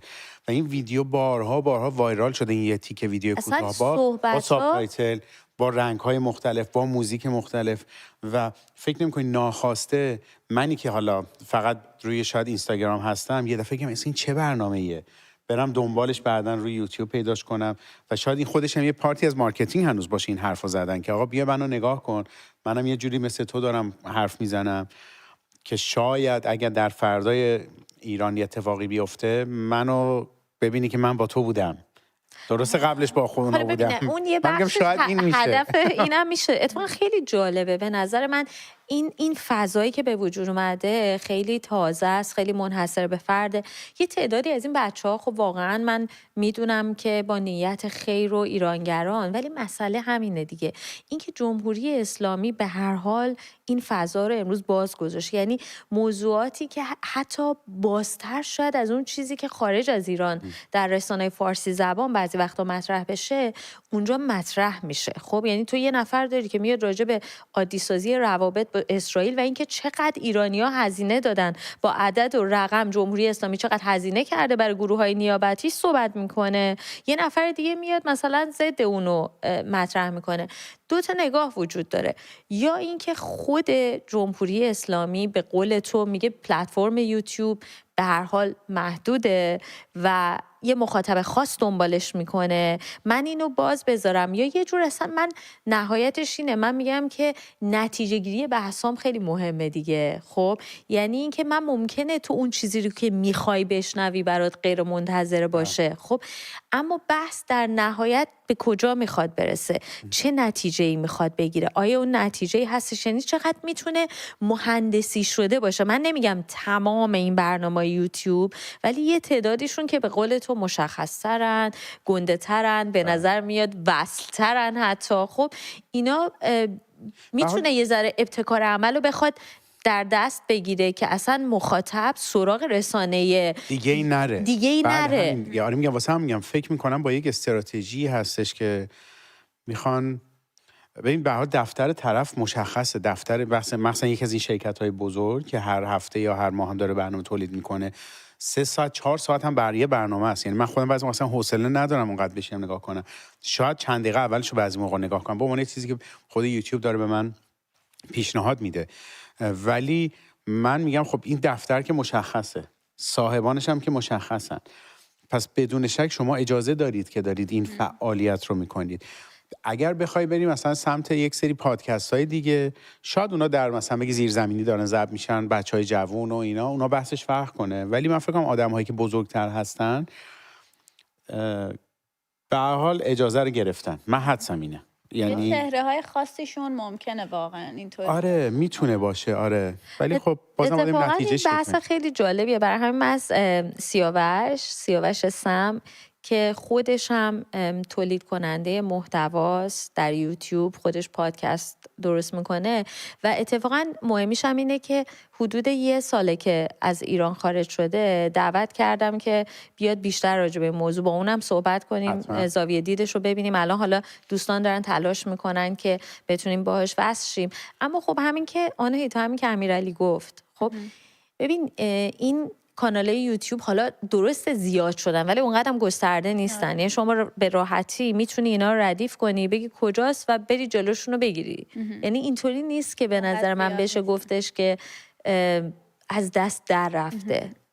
و بعد من یه چیزی که خودم باهاش بعضی وقتا مشکل دارم اینه که اینا حتی تلاش میکنن چهره‌هایی که خارج از ایران توی رسانه ها هستن، چهره‌های مطرح که اصلا شما میتونی مثلا بگی یه آدمی که اصلا روزنامه نگار مخالف جمهوری اسلامی، سرسخت جمهوری اسلامی رو دعوت میکنن بیان توی برنامه‌هاشون. یه چیزی هم من بگم حالا خیلی برام جالبه. الان همون رسانه، یکی از اون رسانه ها که خیلی از این میگم پادکست های طولانی میذاره، الان یه دفعه به فکرم رسید ببینم کجا یوتیوب کانال یوتیوبشون اینا به قول معروف رجیستر کردن. این کانال در امارات متحده عربی رجیستر شده. عصبی کانال انگار داره از اونجا محتواشو میده بیرون. و جالبتر از اون، یعنی خب به خاطر اینکه ایران تحریمه نمیتونه از یوتیوب درآمدی داشته باشه، و جالبتر الان برای من این شد که درخواست حمایت دارن در وبسایت پاتریون به دلار. یعنی میگم اگه میخواین ما رو حمایت بکنید بیاید این. و این خب برای این تناقض ها، جایی که دارید داخل ایران کار میکنی خودتون اجازه نمیدید یا خود دوستانتون اجازه نمیدن که شما ما و بقیه آدم‌های داخل ایران، جوان‌های ایران فعالیت داشته باشن، مجبور میکنی که بیا برو دور بزن، برو توی کشور دیگه، حتی به عنوان یک رسانه که مثلا مستقله و اسمش شناخته شده است، و بعد تازه اگه میخوای حمایت هم بگیری، حمایت یه وبسایت آمریکایی رو باز بیار برای خودت، بگی از اون طریق به من کمک کنی. یکم برای من اینا عجیب میشه، یعنی متوجهش نمیشم که اگه قرار ممنوع باشه چرا باید اجازه بدی که باز هم از وبسایت‌های آمریکایی استفاده بشه که بتونی از اونم درآمدزایی داشته باشی. آره خیلی جالبه. من خیلی دلم میخواد جایی که مخالف آمریکا هم حرف میزنه. آره. دلم میخواد نظر دوستانمونم بدونم. کامنت بذارین لطفاً. سیاوش هم الان ارتباطش با ما برقرار شده. بسیاری میتونیم با سیاوش صحبت کنیم. من ما بینم پیام‌های مردم. سیاوش جان درود به تو. امیدوارم خوب باشی. میدونم خودت تو فضای یوتیوب خیلی مشغولی، محتوا تولید میکنی، تازه از ایران اومدی. میخوام نظر تو رو راجع به فعالیت کانال‌های یوتیوبی داخل ایران برنامه‌ها، بحثایی که خیلی وقتا همه خط قرمزهای جمهوری اسلامی رو اصلا کنار میزنه، ازش عبور میکنه. میخوام از تو بپرسم، فکر میکنی این آیا یک اقدامیه که حساب شده است از طرف خود حکومت، یا اینکه به قول آناهیتای ما اینجا اول شاید البته نظرش عوض شده، این یه جوری در نتیجه تغییر و تحولات اصلا از دست سیستم هم خارجه کنترلش؟ درود بر شما، ممنونم از اینکه دعوت کردید منو به برنامه‌تون. والا به نظر من ما نباید خط قرمز موجود رو به عنوان یک خط ثابت غیر قابل تغییر در نظر بگیریم. هر حکومتی سعی میکنه که علاوه بر اینکه مردم خودش رو مدیریت بکنه، اپوزیسیون خودش رو هم تا حدی تصاحب بکنه. حالا این اپوزیسیون در فرم‌های مختلفی حضور پیدا میکنه. در مسئله حزبی مثلا میشه به یک فرم اصلاح طلبانه حزبی که ممکنه خیلی از خط قرمزهایی که حکومت در یک بازه‌ای در یک دوره‌ای مطرح میکنه رو اون حزب زیر پا بذاره و بعد بیاد و به عنوان یک سوپاپ اطمینان عمر حکومت رو طولانی بکنه، درازتر بکنه. ولی این یک بازه‌ای داره، تا یک بازه این خط قرمز میتونه ورود بکنه، ازش استفاده بکنه، ازش بهره ببره و بعد بره سراغ خط قرمز بعدی. در حال حاضر گفتمان اپوزیسیون که بیشتر مواقع حول دوران پهلوی میچرخه رو نمیشه دیگه نادیده گرفت. بنابراین به جای انکار وجود این معقوله، این نوستالژیا مثلا که وجود داره در بین مردم مخصوصا قشر جوان، به جای انکارش حکومت وارد میشه و سعی میکنه مدیریت بکنه، یک کنترلی روی میزان اطلاعاتی که رفت و آمدی که ایجاد میشه توی این موضوع داشته باشه تا بازیگری بشه در صحنه روایت سازی در رابطه با این موضوع. چقدر نکته جالبی گفتی سیاوش. بعد میخوام نظر تو راجع به این که شرکت افرادی که از اپوزیسیون که حتی خارج از ایرانن و اپوزیسیون تمام قد جمهوری اسلامی هستن تو این برنامه‌ها رو میخوام نظر تو راجع به اون بدونم. اینو خیلی جالبه یه چیزی بهتون بگم. بعد از اینکه ما مستند پرویز ثابتی رو پخش کردیم، یکی از همین کانال‌های یوتیوبی با علی حمید سازنده این مستند جنجالی تماس گرفت از داخل ایران و خواست ازش دعوت کنه که توی بحثی راجع به ساواک شرکت کنه.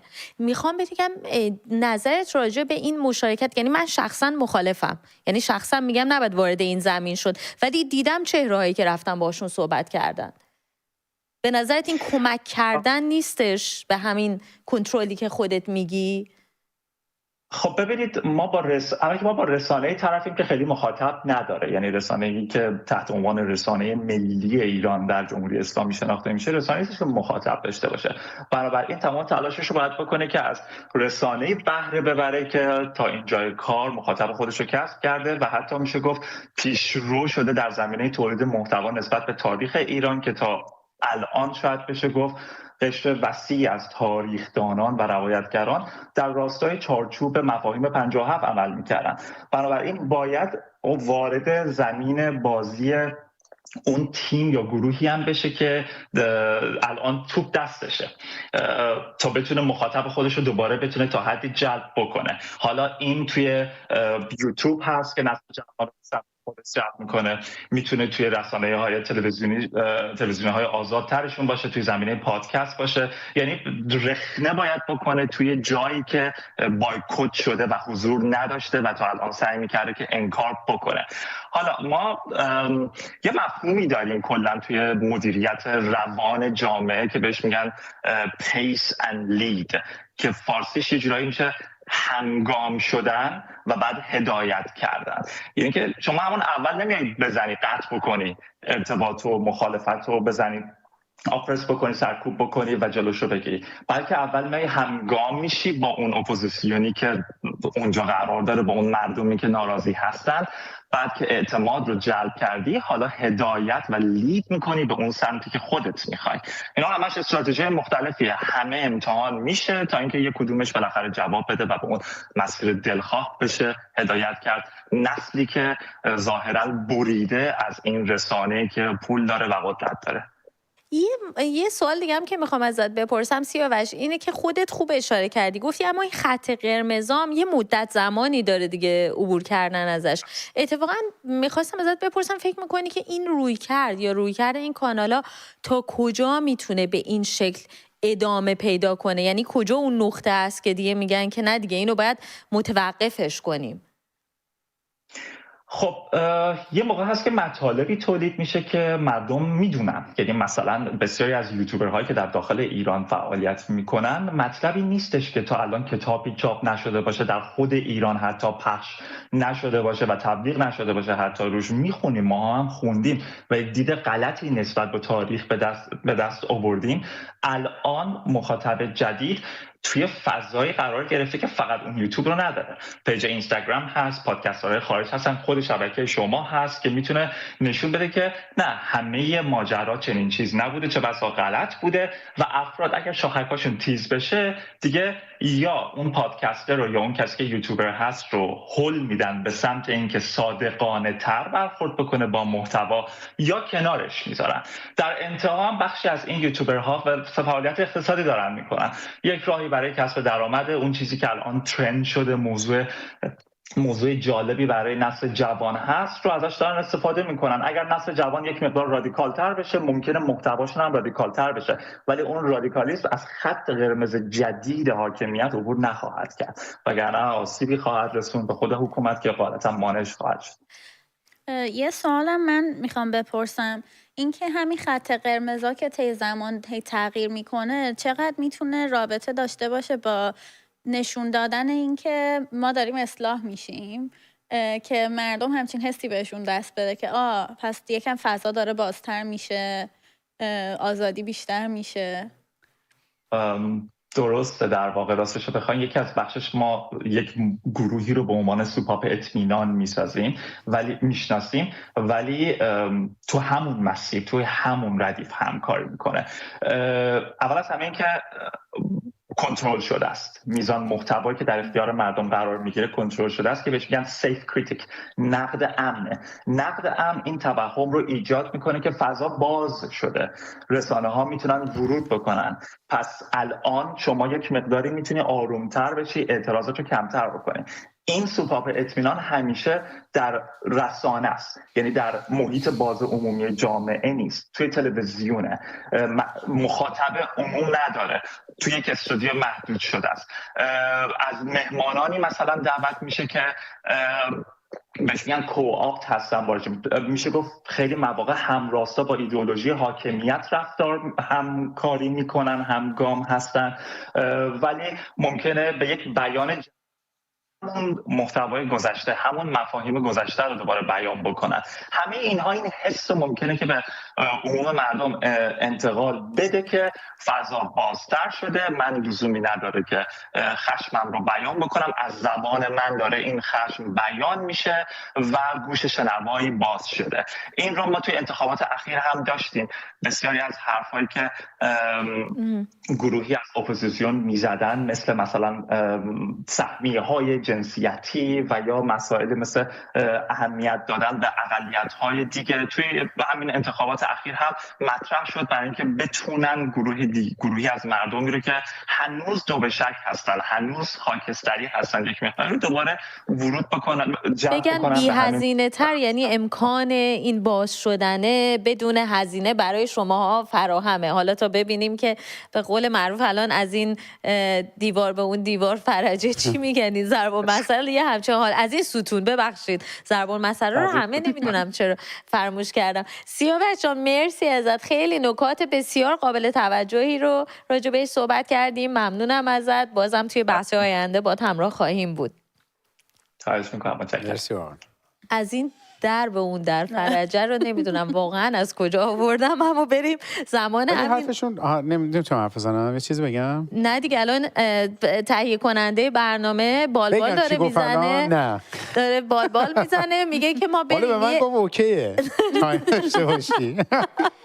یه استراحت کوتاه بکنیم، برمیگردیم بخش دیگه با خبر و جزئیات بسیار قابل توجهی از دستور دولت ترامپ که در واقع افشاگری راجع به اتفاقاتی که افتاده در صدای آمریکا راجع به اون صحبت میکنیم. همراه با آقای جمشید چالنگی شما همراه ما بمونید، به زودی برمیگردیم.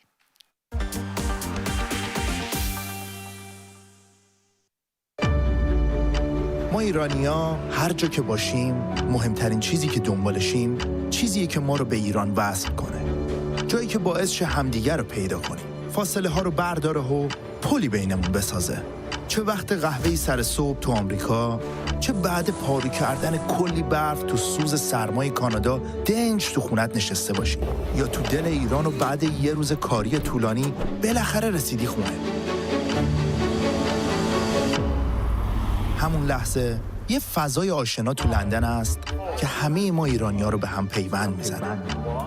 در من و توها به امروز با ما همراه باشید. 3 ساعت برنامه زنده، قوانینی که میاد فرهنگ رو تغییر میده. من یاد من تو پلاس افتادم با چهرهایی که سالهاست مهمون خونه هاتونه. تا آزادی ایران اینجا همه چی در هم خواهد. از سیاست و خبر، ویدیو از گزارشگران به دست ما رسیده. چشم‌انداز این افزایش قیمت‌ها تا تازه های ایران و جهان. این هوش مصنوعی چقدر فراگیر شده. پرسشگری می‌کنیم، مطالعه‌گری می‌کنیم و از همه مهمتر شنیدن صدای شما در قلب برنامه. خانم فاطمه سپهری از مشهد. من از تهرانم. استان سمنان هستم. یه پیشنهادی بدم، بیمه‌ها هیچ رو پرداخت نمی‌کنن. اون مغازه‌ها رو ببندید. کجای استرالیا تماس میگیری؟ فرق نمی‌کنه کجای این دنیا باشین. به نام دفاع از حقوق مردم ایران، با من و توها، ایران همیشه با شماست.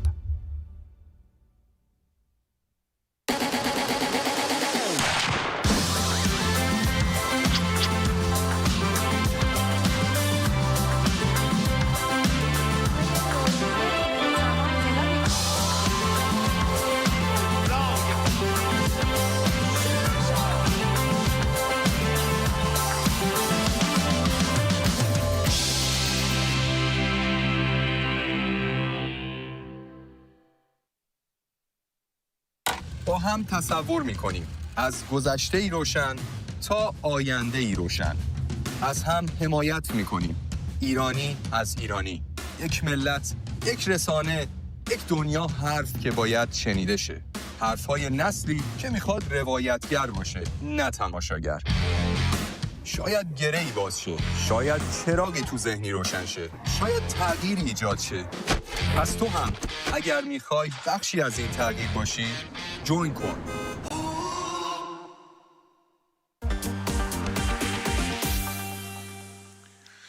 خیلی خوشحالیم که همچنان از من و توها و در میز خبر در خدمت شما هستیم. من به همراه مدیا مصور. کاخ سفید دیشب در یک بیانیه‌ای که در سایت خودش منتشر کرده و در اون فرمان اجرایی دونالد ترامپ رو بازنشر کرده درباره محدود کردن فعالیت‌های آژانس ناظر بر رسانه‌های بین المللی آمریکا، دلیل این تصمیم رو توضیح داده. طبق این فرمان بودجه رادیو فردا قطع شده و صدای آمریکا هم موقتاً تعطیل شده. دولت آمریکا میگه این تصمیم رو با هدف حفظ پول مالیات دهندگان آمریکایی که خرج این رسانه ها رو میدن گرفته. کاخ سفید در این بیانیه صدای آمریکا رو یک رسانه افراطی و صدای افراطگرایان آمریکا معرفی کرده و برای این ادعا هم چند تا مثال آورده. مثلا گفته مدیران صدای آمریکا از خبرنگارانشون خواسته بودن که در خبرها گروه حماس رو تروریستی خطاب نکنن مگر در نقل قول از دیگران. همچنین به یک نامه سرگشاده از اسکات پری نماینده جمهوریخواه مجلس آمریکا اشاره شده که در سال 2016 بعضی از کارکنان بخش فارسی صدای آمریکا به ایشون شواهدی دادن که نشون میده این رسانه یه سری اهداف سیاسی خاص رو دنبال میکنه. در همین بیانیه کاخ سفید اعلام کرده که همین نماینده آمریکایی در سال 2022 یعنی در دوران جو بایدن خواستار بررسی جلوگیری از انتشار گزارش‌های انتقادی علیه جمهوری اسلامی توسط بخش فارسی صدای آمریکا شده.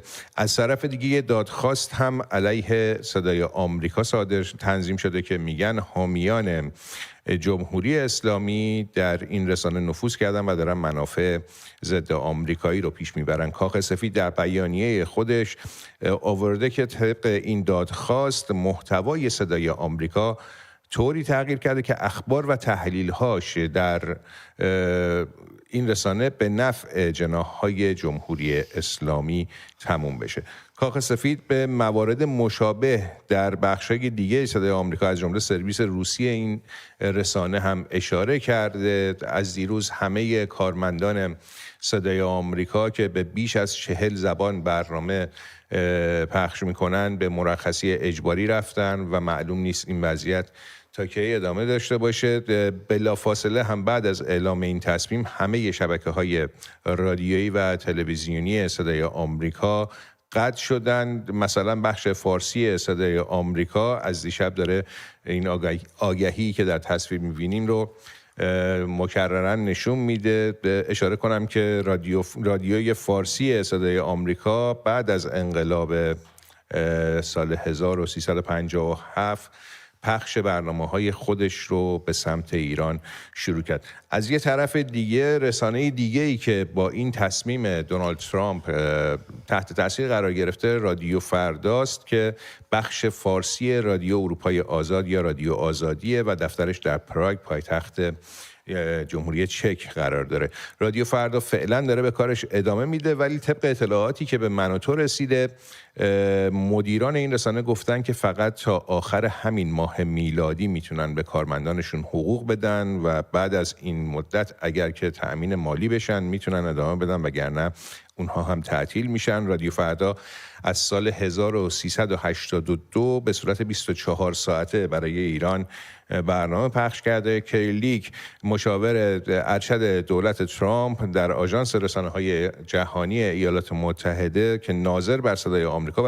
رادیو فرداست، با انتشار یک لیست بلند بالا از فساد و سوء مدیریت گسترده در این نهاد یعنی صدای آمریکا اون رو یکی از فاسدترین سازمان‌های دولتی واشنگتن دونسته.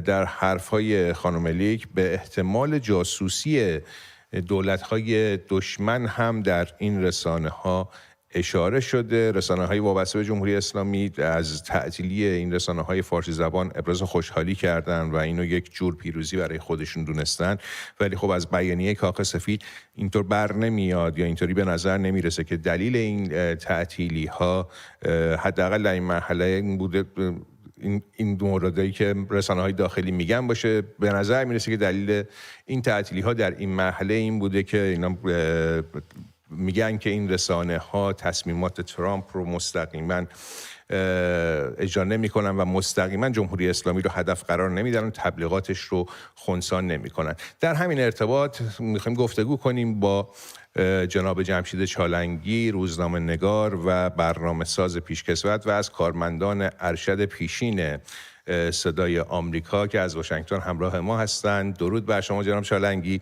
شما یکی از محبوب ترین برنامه‌های فارسی زبان رو در صدای آمریکا داشتید، تفسیر خبر، که توقف ناگهانیش خیلی خبرساز شد و از اون به بعد شائبه‌های لابی‌های جمهوری اسلامی در صدای آمریکا صحبت میشد در موردش و این شائبه‌ها بالا گرفته بود. حالا خود کاخ سفید اومده چنین بیانیه‌ای رو صادر کرده. واکنش شما نسبت به بیانیه کاخ سفید چه است؟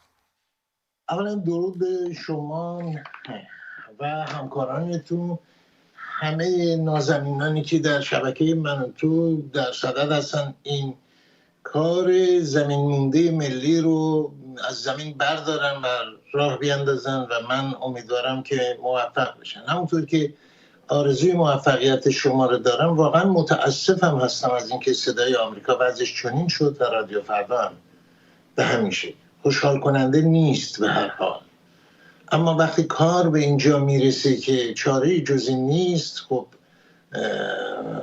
این تأسف شاید مضاعف میشه که چرا کار به اینجا رسیده، کار به این نقطه رسیده.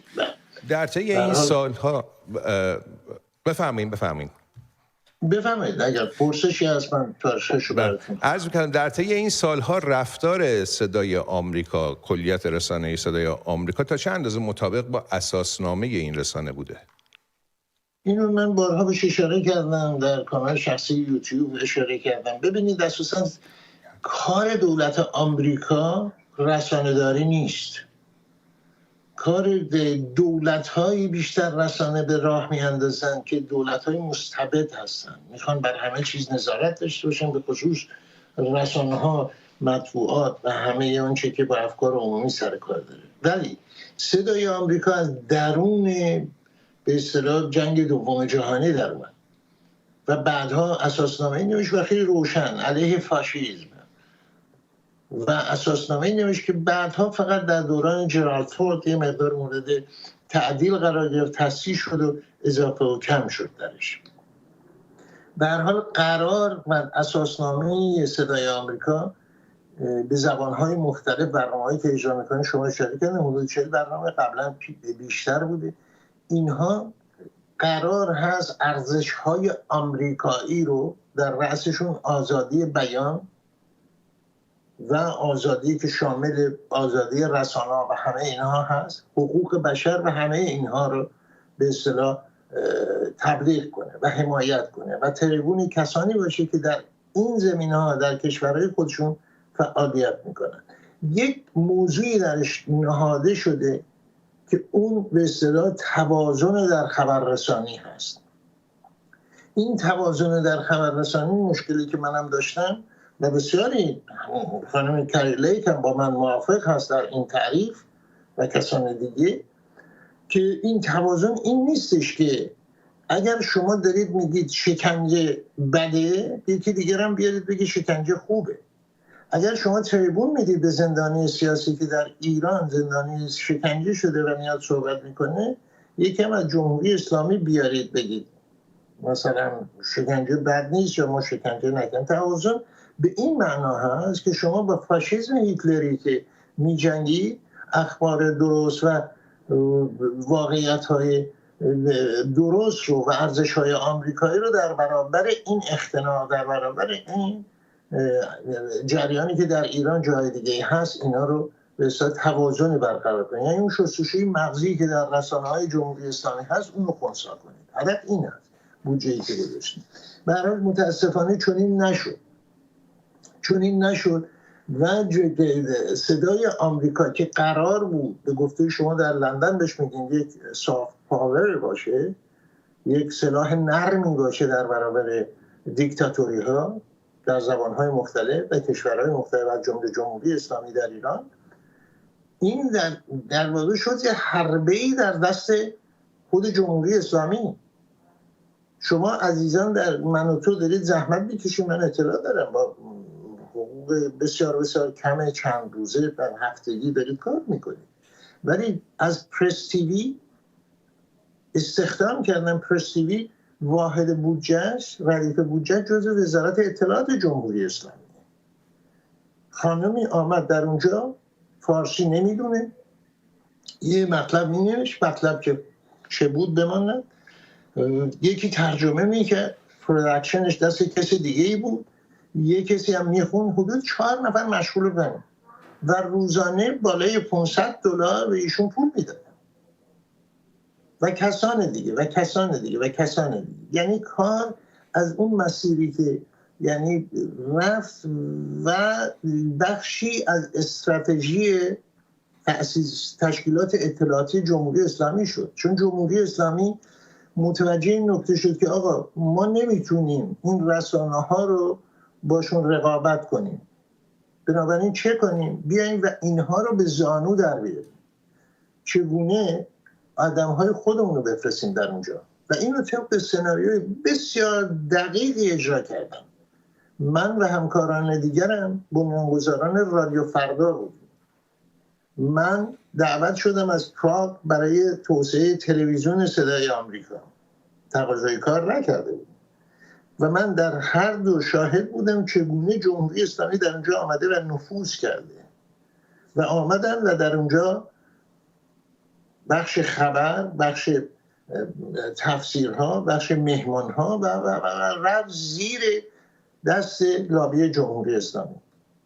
تمام مدارکی که راجع به من مکاتبه شده طبق قوانین آمریکا به من دادن این مدارک رو.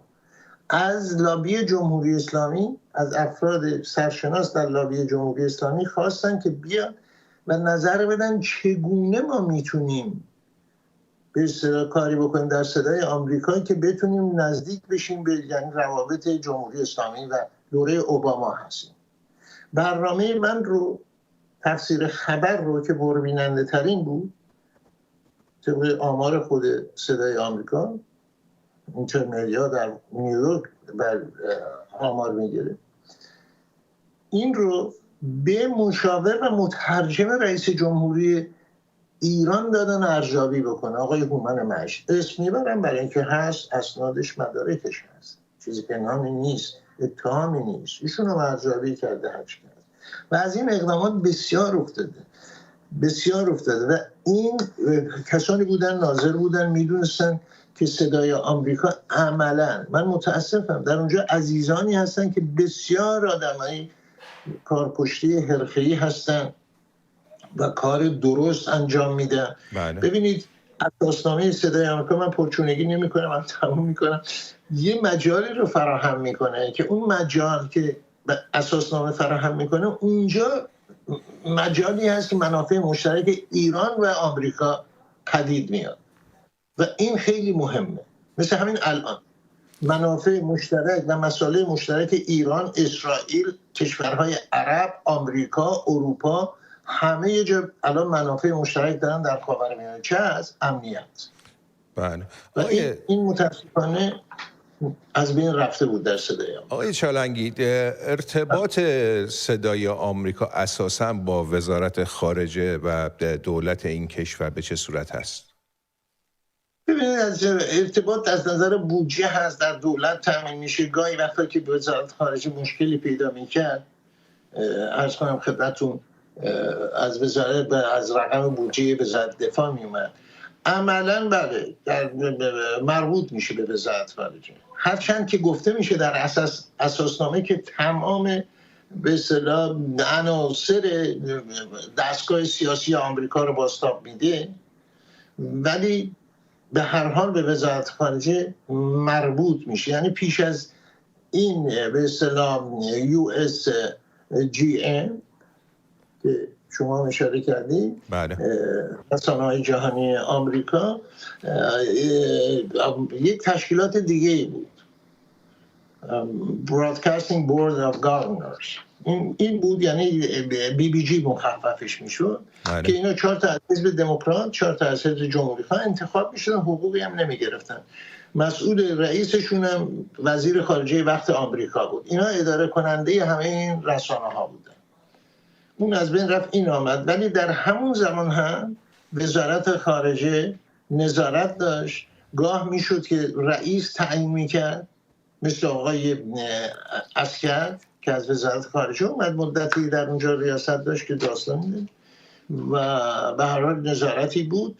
و ظاهر قضیه هم این که نه وابسته نیستیم، یعنی و به طور مستقل عمل میکنیم، که چونی نبود عملا. این رو هم بگم، یعنی عملا تابعی میشد. مثلا در مورد خود تفسیر خبر من خیلی کوتاه اشاره بکنم. مثلا در نشست، ببینید یه کنفرانسی تشکیل میشد عراق و همسایگانش، که من در این کنفرانس ها در زمانی که رادیو فردا بودم رفتم، یکی دوتاشون که در شرم الشیخ بود و جای دیگه. در بغداد که تشکیل شد برای در دولت اوباما اوایل 2011 اینها بود، یه همچین زمانی، در حاشیه‌اش خب هیئت‌ها می‌نشستن با هم صحبت می‌کردن. جمله آقای ویلیام برنز بود که رئیس هیئت آمریکایی بود، با نمایندگان جمهوری اسلامی در این نشستن که آقا خب مشکلات شما چیه؟ یه لیست تهیه دادن به آقای برنز که آقا شما میگید که مثلا فرض کنید میخواین با ما روابط حسنه داشته باشین، ولی صدای آمریکا که هنوز دشمنی میکنه. این چی؟ مثلا نیوز تاک، تفسیر خبر. ما مثلا خبر نداشتن، اومدن اینجا از جمله موارد درخواستی که کردن. درست؟ چون تصور در تهران این بود که صبح به صبح قبل از اوباما بوش به من زنگ میزد جمشید اینو بگو اونو نگو. همچین تصوری داشتن که نبود، واقعا نبود همچین چیزی که بوش یا کسی دیگه بگه یا نگه. اساسنامه رو پشتوانه من اساسنامه بود در اون چارچوب. من یه پرسش دیگه هم دارم جناب چالنگی از شما، اون هم این که شما خب خودتون هم فرمودین در طی این سالها شما در مورد این موضوع صحبت کردین، خب افراد دیگه هم بودن که در این خصوص صحبت کردن، اما چرا تا الان پیگیری نشده بود؟ حالا رسیده به پیگیری در دولت ترامپ، باید الان شاهد چنین بیانیه‌ای هستیم. اگر کوتاه پاسخ بدین خیلی سپاسگزار میشم. ببینید قبلا دوره اول ترامپ قصد داشت این کارو بکنه. آقای پک رو که انتخاب کرده بود برای ریاست به اصطلاح این هیئت و اینها، کنگره آمریکا نگرش داشته. اون موقع اکثریت در دست کی بود؟ در دست دموکرات ها بود. تا اینکه تا ماه آخر، یعنی 3 سال خورده‌ای تصویب نکردن. یعنی همچنان ترامپ سر کار بود، اما صدای آمریکا و بقیه دست دموکرات ها بود. ماه آخر که اومد همه کسانی که باعث فساد گسترده بودن در صدای آمریکا اینها رو اخراج کرد از رئیس صدای آمریکا آماندا بنت که چه داستانی است و بقیه خانم درخشش هم و بقیه. خب یک ماه بعد انتخابات رو آقای بایدن برد، بنابراین آمدن دوباره این بار مایکل پک و بقیه رو بیرون کردن. یعنی این خاص از قبل بود. به همین دلیل ترامپ اولین به اصطلاح گزینش‌هاش صدای آمریکا بود، کری لیک و بقیه. به این دلیل از دیرینه بود، چون هدر دادن پول و همه این. خیلی سپاسگزارم از حضور شما جناب آقای جمشید چالنگی، روزنامه خبرنگار و از مدیران ارشد پیشین صدای آمریکا که همراه ما شدید در میز خبر. باعث افتخار بود که هم صحبت شدم با جناب عالی. باعث افتخار من هست که میبینم شما فرزندان حرفه‌ای من چقدر تلاش میکنید و واقعا انرژی بخش هست کار شما، نسل جوان روزنامه نگاری از دختر و پسر، و آرزوی موفقیتتون رو تجدید میکنم. زنده باشین، سایه‌تون مستدام. قربان شما. بله، به مجموع این خبرها در رابطه با رسانه ها این رو هم علی باید اضافه کنیم که روزنامه بریتانیایی فاینانشال تایمز هم امروز یک گزارش مفصلی داشت راجع به بخش جهانی BBC که خب BBC فارسی هم جزوی از اون به حساب میاد که دارن بودجهش رو بررسی میکنن که کاهش بدن برای سال 2026-2027. تیم دیوی مدیر کل BBC گفته که داره با وزارت امور خارجه صحبت میکنن که بخش که جلوی این کاهش بودجه رو بگیرن. بخش عمده بودجه بخش جهانی BBC از محل بودجه کمک‌های بین‌المللی وزارت خارجه تامین میشه، وزارت امور خارجه بریتانیا. خب و در بودجه پاییزشون این دارن بررسی میکنن که این بودجه رو کم بکنن. گفته بودن که پیشتر که 30% افزایش بودجه خواهند داشت، اما الان دارن بررسی میکنن که این بودجه رو کم بکنن. دولت بریتانیا دنبال اینه که 6 میلیارد پوند از این بودجه رو دلیلش هم اعلام کردن که چرا میخوان 6 میلیارد پوند کم بکنن. 6 میلیون پوند بله کاهش بدن. این کاهش رو با هدف تامین بودجه افزایش هزینه‌های دفاعی گفتن که دارن انجام میدن و به هر صورت اون هم تاثیر میذاره بر یه رسانه دیگه فارسی زبان. خیلی ممنون از سمیدی. من فقط یه اشاره بکنم، افرادی که جناب آقای چالنگی نامشون رو در این گفتگو بردن ما آمادگیش رو داریم، اگر که صحبتی دارن از طریق من و توهاب صحبت‌های این افراد رو هم پخش بکنیم. خیلی ممنون که همراه ما هستید. بریم سمت دیگر استودیو با دوستانمون همراه بشیم. من داشتم همچنان بحث رو دنبال می‌کردم در یوتیوب. اول از همه باید از شوان تشکر کنم، هم من هم اعضای دیگه تشکر کردن بابت 50 گیفت ممبرشیپ گیفتی که دادن. آقای شوان و به همراه خیلی از عزیزان دیگه هر روز دارن این کار رو انجام میدن. واقعا نمیدونم چیزی باید تشکر کرد. واقعا حمید آپگرید کرده ممبرشیپش رو به من و تو سوپر فن، و همچنین دوست دیگه‌مون هم که دنبال کردن راجع به بحث صدای آمریکا.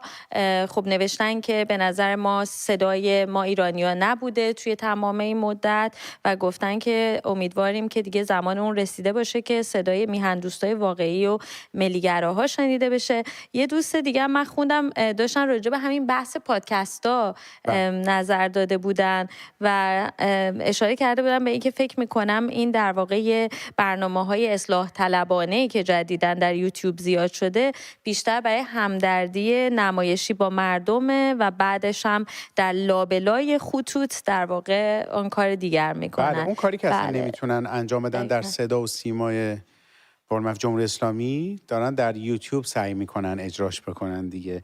و من جا داره که از آقای سهیل هم تشکر کنم که همین ایشون هم باز به 50 تا هدیه دادن به اعضای بله و تشکر خوش آمد میگیم به تمام اعضای جدید که توی مناطق‌ها و بقیه برنامه ما حضور خواهند داشت. و خوش آمد میگیم به بدری عزیز، هنرمند، استندآپ کمدین و یکی از مهمونای خوش انرژی برنامه بفرمایید شام که امشب قرار ایشون میزبان باشن. بدری جان درود به شما. درود بر تک تک شما و همچنین شما، قربونتون برم. چقدر برنامه‌هاتون عالیه، دستتون درد نکنه. سلام من و عرض ادب خدمت تمام بیننده هاتون و همچنین کلیه فعالین و مدیران شبکه محبوب و جهانی من و تو. سپاس از شما و اون انرژی خوبی که دارین که واقعا آدم رو میگیره. بدری جون، من میدونم این آشپزی شما توی این برنامه حسابی قوقا کرده، برای همین می‌خواستم من راستش یه چیزی بگم. من سلام امیرعلی هستم، امیدوارم خوب باشید. من انقدر این عکس‌ها رو داشتم نگاه می‌کردم امروز ظهر نهار هوس کرده بودم که اصلا نمیدونم، یعنی شب باید دارم فکر کنم برم اون غذا رو درست بکنم حتما یا بخرم واقعا. برای همین من اومدم بپرسم بدری جون، اصلا شما ندا، سهیلا، گرگین و اصلا رقیب خودتون میدونستین؟ سهیلا بله، ولی ندا گرگن که اصلا ندام تا حدودی، اما سهیلا خیلی آشپزیش خوبه. تجربه شخصی خودتون چطور بود توی این برنامه بدری جون؟ من خودم راستش شرکت کردم تو برنامه بفرمایید شام. اینو واقعا باید بگم به ظاهر همه چیز خیلی خوب میاد، خوش میگذره، اما واقعا چالش برانگیزه. یعنی اصلا آسان اونجوری که همه آخر میبینم فکر نمی‌کنم باشه. حالا اون همه که شما تعریف از انرژی دادن و انرژی من میکنین، من واقعا انرژیم آخرین برنامه تموم شد دیگه. یعنی خونه ندا دیگه داشتم قش میکردم، نمیتونستم مثلا خودم نگه دارم دیگه، خیلی خسته شده بودم. ولی با این حال انقدر خوشحال بودم که توی این برنامه هستم، خیلی دوست داشتم، برام خیلی جالب بود. و اصلا این کاری که شما میکنین هم یه درس آشپزی برای مردم و همین که یه شو کاملا، بعضیا با هم جنگ و دعوا میکنن، بعضیا با هم بزن و به رقص و شادی میکنن، یه چالش خاصی داره. به هر حال یه چند روزی رو ما خوش گذروندیم دور هم دیگه. ولی من چون خیلی آدم چیزی هستم، وسواسی هستم که همه چی سر جای خودشو خیلی خوب باشه و اینا، یه کمی برام سخت بود که تند همه کارا رو بکنم. متاسفانه اون زمانم اصلا هیچ کس نبود که کمکی بکنه برای کارا. تغرل کمک می‌خواستین نه؟ الهی من قربون اون تغرل برم. من باور نمی‌کنیم به عشق تغرل این کارو کردم. جدی؟ یعنی اصلا خودتون فقط می‌خواستم ببینم تغرل با من چه چالنجی خواهد کرد. آقا تو خیلی خوشحال الان راضی بودین؟ البته امشب رو باید ببینیم دیگه، ولی خب تا الان راضی بودین؟ 100% مگه میشه از برنامه‌های من و تو کسی راضی نباشه؟ مرسی. اگر شماها همه یک گروه واقعا حرفه‌ای دست به دست هم دادین، انرژی‌های جوان، فعال، همه دانشمند، یعنی واقعا دانا از نظر کار خودتون. لطف دارین، شما همه دارین تلاش میکنین واقعا. بهترین برنامه‌ها رو دارین. 100% بفرمایید شام یکی از بهتریناشه و این برنامه هم که ما بودیم بالاخره یه گوشه از سرگرمی برای مردم هست. بدری جون با همه پس با این تفاصیل اگه قرار باشه دوباره در بفرمایید شام شرکت کنین، شرکت میکنین؟ بستگی داره که گروهش کی باشه. راست میگه. خیلی به خودتون افراد دوست دارید که اگه یک زمان شرکت کنید تو گروهتون چه افرادی باشن؟ اگه یه روزی اتفاق همطوری بیفته مثلا از مردا دوست دارم آقای سعید نوشینفر مثلا باشه که عکاس مشهورمونه، خیلی دستپختش خوبه. از خانم ها هم باز سهیلا رو دوست دارم هنوز. نمیدونم الان اگه هرچی بگم یه ذره دیگه بعد دوستی ها به هم میخوره. ما شنیدیم آقای نوشینفر مثل که آبگوشت خیلی خوبی درست میکنن. چون اگه هرچی بگم من همه رو هم دوست دارم، همه رو هم. من یه چیزی بگم، من الان دارم میگم من شنیدم که میگن آقای نوشینفر آبگوشت خیلی خوبی درست میکنن، درسته این؟ شاهکار آبگوشت، غذاهای دیگه و کباباشون حرف نداره. بی‌نظیرن. ولی انشالله هر دفعه بعدم اگر اومدین هر وقت خواستین من در خدمتتون حتما. اما خارج از این آشپزی بدری جون، شما خب دستی در هنر رو هم از صدای خودتون خوانندگی بگیرین، هم از ملوک خانوم. آره یعنی من فکر کنم خیلی شما رو با شخصیت ببخشید عمه ملوک میشناسن. آره. بله. و شما یکی از کسایی بودین فکر کنم که آکادمیک درس اصلا بازیگری هم خوندین، درسته؟ اگه اشتباه نمی‌کنم حالا. من اصلا ولی من فکر کردم خوندی چون خیلی پس اطلاعات اشتباه دادم. فقط با هنرمندای بزرگی چون بیژن مفید، اردوان مفید، پرویز کاردان، پرویز صیاد، مسعود اسداللهی، مرتضی عقیلی، با تمام بزرگان با آدمای بزرگ این کار همکاری کردم. من حدود 18 تا نمایشنامه با اینا بازی کردم که همه رو نقش اول داشتم. اولین نمایشم آقای دکتر صدرالدین الهی نوشته بودن به کارگردانی آقای منصور پورمند بود و من از اونجا گل کردم و بعدن دیگه به نمایشنامه‌های دیگه راه پیدا کردم. همچنین خانم پری صابری که زندگی نامه فروغ فرخزاد رو نوشته بودن، خیلی زیبا بود. کارهای زیبایی کردم با تمام کسانی که اسم خاصی در تئاتر و سینمای ایران داشتن. بله دقیقاً. ولی این جالبه، این شخصیت عمه ملوک در روی تلویزیون، صفحه‌های تلویزیون یه شخصیت متفاوتی بود. اول از همه من از شما یه سوالی دارم، عمه ملوک به چه لهجه‌ای صحبت میکنه؟ اون لهجه از کجا میاد؟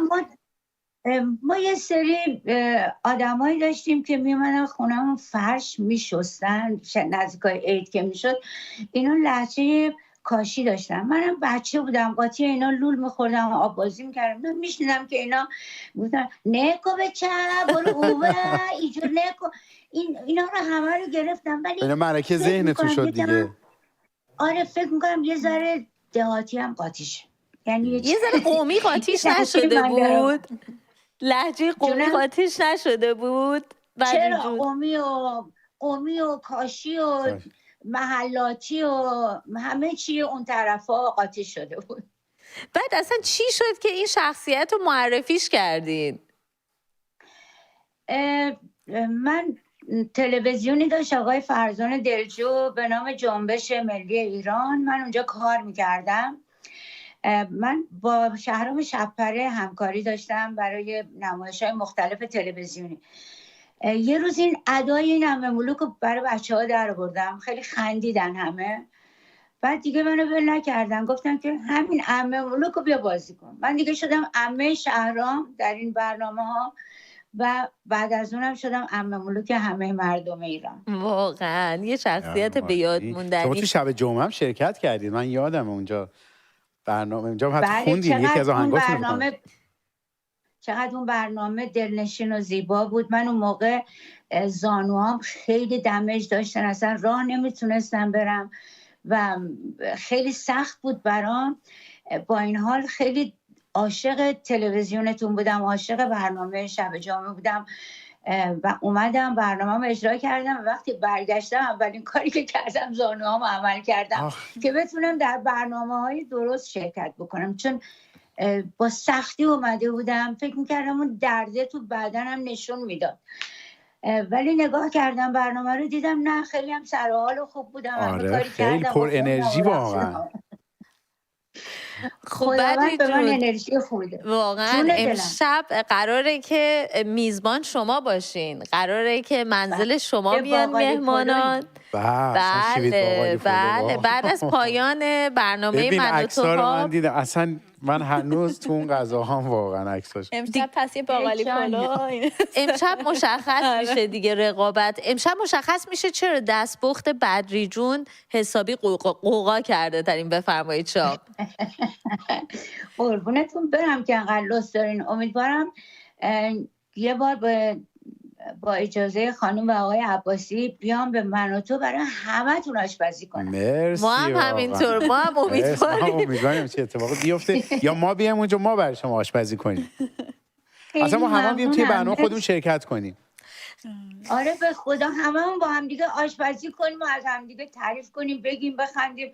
بهترین برنامه. به خدا. آره واقعا. سپاسگزارم بدری جون. مرسی از اینکه همراه ما شدین. بی صبرانه هم ما هم فکر می‌کنم بینندگانمون در انتظارن که امشب همین برنامه که بعد از برنامه میزبانی شما رو ببینن در بفرمایید شام. من از شما خداحافظی می‌کنم. من شما رو خیلی دوست دارم و واقعا بی نهایت صمیمانه تشکر میکنم از حمایتی که از شاهزاده رضا پهلوی میکنیم. مرسی از شما. سال نوتون هم پیشاپیش خجسته باد به قول معروف. بله عید همه پیشاپیش مبارک. مرسی آقا. نوروزتون پیروز. مرسی از شما. مرسی همینطور شما. خدا نگهدار.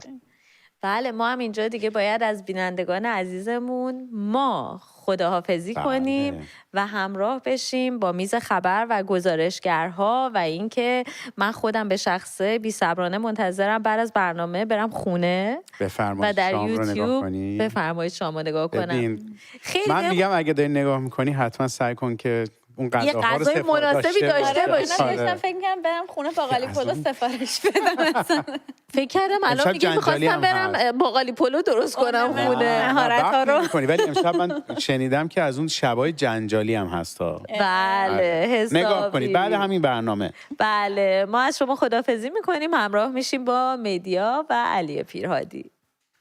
ممنون از تینا امیرعلی و آناهیتای عزیز. پیش از اینکه به گزارش‌های ارسالی شما به گزارشگر بپردازیم، خبر فوری رسیده که پیشتر عرض کردم حوثی‌های یمن ادعا کردن که ناو هواپیمابر آمریکایی ترومن رو در دریای سرخ هدف قرار دادن.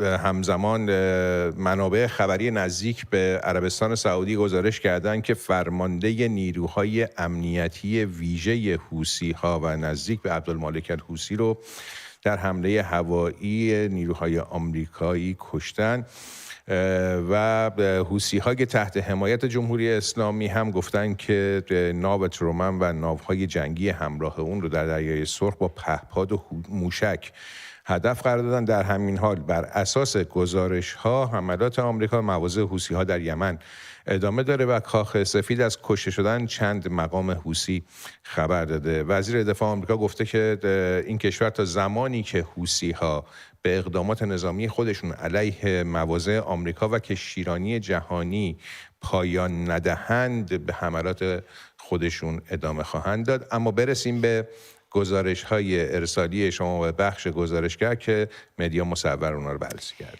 بله اولین گزارش‌های ما مثل همه یکشنبه‌ها در مورد در واقع اعتراض بازنشسته هاست که امروز در خوزستان بیشتر بوده، در شوش و اهواز. بریم اولین ویدیو رو که از اعتراض بازنشسته هاست ببینیم.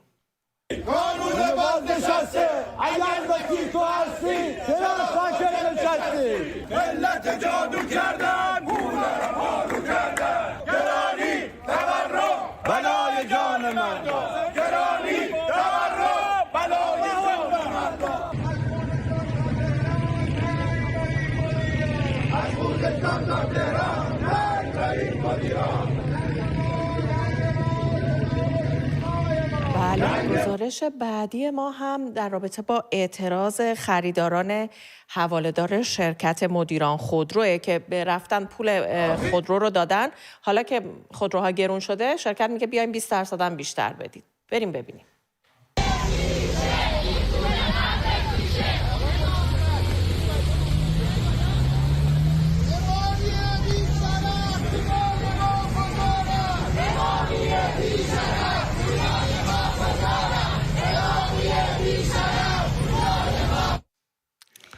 بله، اما مشکل آب همچنان ادامه داره و هر جا هم یک چیزی میگن. اداره منطقه 1 تهران میگه لوله ترکیده، زنجان میگه داریم پمپ عوض میکنیم، اما قطعی آب کماکان مشکل بزرگ مردمه. این فیلم رو میگیرم واسه گزارشگر خوب من و تو. ما الان 2 روز آب نداریم. 2 روزه.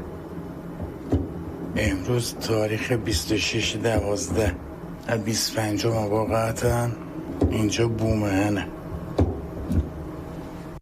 تو رو قرآن شما رو به اون کسی که میپرستید این شهر این ایران مسئول نداره. آقا کسی رو نداره اصلا اینا رو ببینه.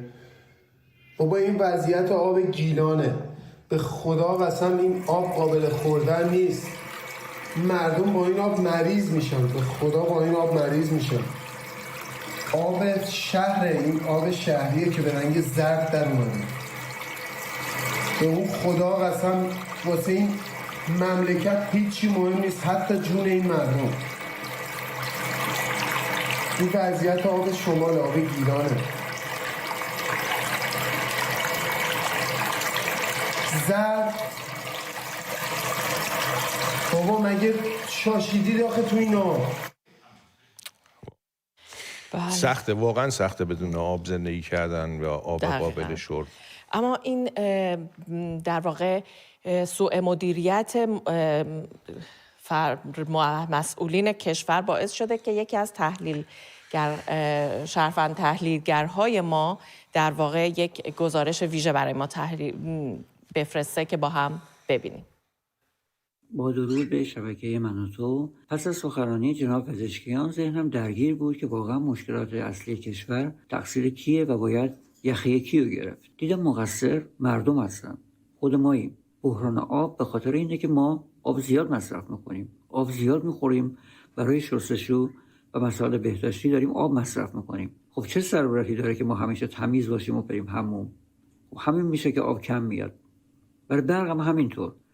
اصلا باید چرا ما تو خونه لامپ روشن کنیم؟ همین که خیابونا چراغاش هم روزا هم شبا روشنه کافیه. ما میتونیم توی خونه شمع و آتیش روشن کنیم برای روشنایی. کسادی بازار هم همینه. ما مردم فقط میریم بیرون رو نگاه میکنیم، اصلا خرید نمیکنیم. و همین میشه که بازار کساد میشه. توی زمستون هم چرا باید گاز مصرف کنیم؟ پس پتو لباس اضافه برای چیه؟ اصلا چرا باید ما نفس بکشیم که اکسیژن هوا کم بشه و فقط مازوت هایی که اینا میسوزونن توی هوا بمونه و شهر آلوده بشه؟ پس ببینین مقصر همه این مشکلات ما خود مردم هستیم و جناب پزشکیان باید بیاد یخه ما رو بگیره. حالا همه اینا شوخی بود، اما اگه دیر بجنبیم سال آینده نه آب برای خوردن داریم، نه برق برای روشنایی، نه گاز برای گرما و شاید هم همین هوایی هم که داریم نفس میکشیم و نداشته باشیم. با تشکر. بله، اما 4 روز مونده به سال جدید و مردم کماکان یکی از بزرگترین مشکلاتشون گرانی و تورمه. روز 26 اسفند 1403 صبح موقعی که از سر کار می اومدم رفتم 6 کیلو شیر گرفتم که ماست درست کنم. کیلو 25,000 تومان شده 150 تومان. این ظرف خامه شده 56,000 تومان. این ماست 7 که قیمت روشم داره شده 82,000 تومان. جمعاً با هم شده 288,000 تومان. 10 میلیون حقوق منه ماهانه، 6 میلیون هم کرایه خونه میدم. حالا من چجوری زندگی کنم با 2 تا بچه؟ خامنه ای لعنت بهت با این مملکت دارید، لعنت بهت. من یک کارگر هستم نیروی پیمانکاری شرکت روغن نباتی لادن بهشهر. امروز حواله پک ارزاق به ما دادن برای عیدانه. رفتیم تحویل بگیریم، دیدیم 10 تا دونه پچ پچ. خیلی جالبه. اینو گرفتم برای شبکه خوب من و تو. حالا 45% افزایش دادن دیگه. بله، اما در آستانه سال جدید تعداد زیادی از هموطنانمون هم تلاش کردن بر مزار جاویدنام‌های کشور حاضر بشن و ویدیوهای از مزار اونها برامون تهیه بکنن که با هم می‌بینیم. حمید رضا جان، امروز اومدیم به یاد تمام جانفشانی‌ها و فداکاری تو برای ایران. به امید پیروزی نور بر تاریکی. روحشون شاد باشه. ممنونم از تو مدیا به خاطر گزارش هایی که تهیه کردی و ممنونیم از شما که گزارشاتون رو برای ما میفرستیم. میتونین به شماره گزارشگر گزارشاتون رو بفرستین. شماره گزارشگر رو مطمئنا همتون در گوشی هاتون دارین. فقط وقتی برای ما گزارش میفرستین، الان بچه‌هام زیر تلویزیون نوشتن برای شما شماره گزارشگر رو، گزارشایی که برای ما میفرستین درش حتما قید کنین که برای گزارشگر من تو میفرستین تاریخ و مکان محل گزارش رو هم حتما در گزارشتون بگید. خیلی بهترم هست اگر که ویدیوهاشون رو به صورت افقی بگیرن. حالا افقی عمودی به هر جوری که راه دست شما بود گرفتین گزارشاتون موردی نداره، ولی خب این مواردی که گفتم اگر رعایت بشه خیلی سپاسگزار شما میشیم. ما باید از حضور شما مرخص بشیم، با شما خداحافظی میکنیم، استراحت کوتاهی میکنیم. علی حمید و علی همدانی با شما خواهم بود.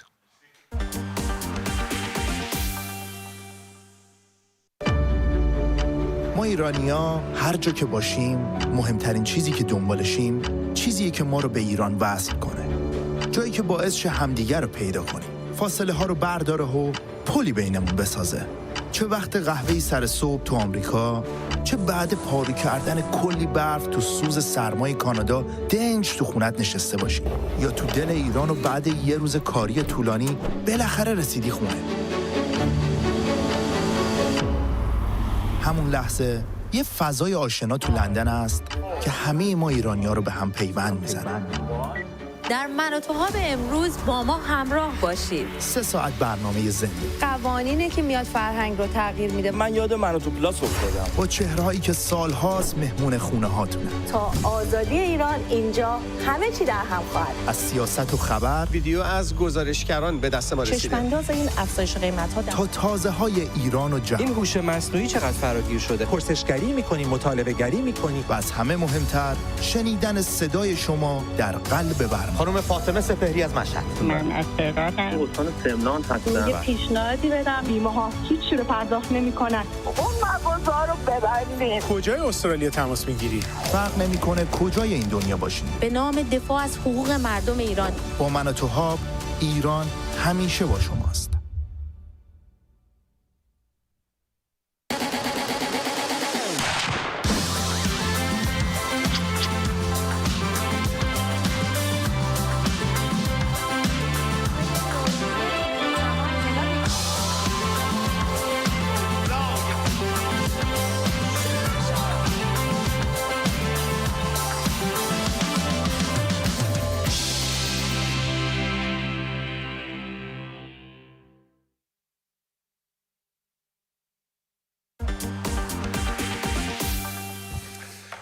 خوش برگشتید. دوباره قرار هست که در مورد دغدغه هاتون صحبت بکنیم. در سال 1404 سالی که داره میاد، البته من الان لباس جدیدم تنشون کرده علی جان، در به خاطر ثانیه گذشته دغدغه‌ای داشتم. آره، اون لحظه‌ای که داشتیم می اومدیم تو، یهو این آبی که اینجا گذاشته بود رو خودش ریخت و خیس شد و مجبور شد اونو بپوشه. بله.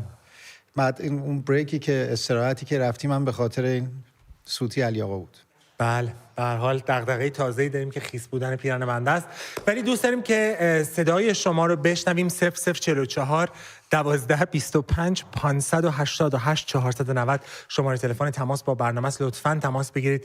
دغدغه‌تون در سال تازه‌ای که خواهد اومد، الان که صبح از خواب بیدار میشید، وقتی دارید در مورد سال آینده فکر میکنید، به چی فکر میکنید؟ دغدغه‌تون چه هست و اولویت‌ها کدام ها هستن؟ تلفن‌های زیادی گرفتیم علی آقا، اکثراً در مورد شرایط سیاسی ایران میگفتن و باید پرسش میکردیم ازشون که دغدغه شخصیتون چیه که بگن، و بسیار به نظر من حیرت آور بودش در مورد آنچه که هموطنان در واقع داشتن میگفتن. ماجرا اینه که چون همه در واقع مسئله دغدغه اقتصادی و نمیدونم آب و برق و گاز و همه این مسائل رو همه دارن توی ایران. الان یه مسئله‌ای که همه گیر شده و همه هم به خوبی میدونن که برای اینکه این دغدغه‌ها همه رفع شه باید اون عامل اصلیش از بین بره. برای همین تمام تماسایی که داشتیم تقریبا اغلبشون این بود که بحث سیاسی بود، روی دغدغه‌های سیاسی و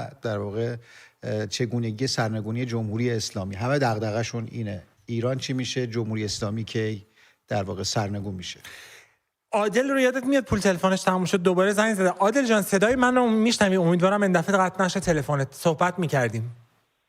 سلام علی جان، درود مجدد به شما دو عزیز. درود. عرضم به حضورتون، من زیاد وقتتون نمیگیرم، فقط دو نکته رو که میخواستم بگم خدمتتون عرض میکنم و از خدمتتون مرخص میشم. عرضم به حضورتون این که یکی از به قولنی مسائل یه اتفاقی افتاد 2 روز پیش برای ما، یعنی یه تصادفی شد. بعد ما 2 روز این پسر برادر من 2 روز توی بیمارستان بستری شد، یعنی هیچ اتفاقی براش نیفتاده بود و هیچ به قولنی شکستگی یا مثلا حتی یه خراش کوچیک هم روش نیفتاده بود.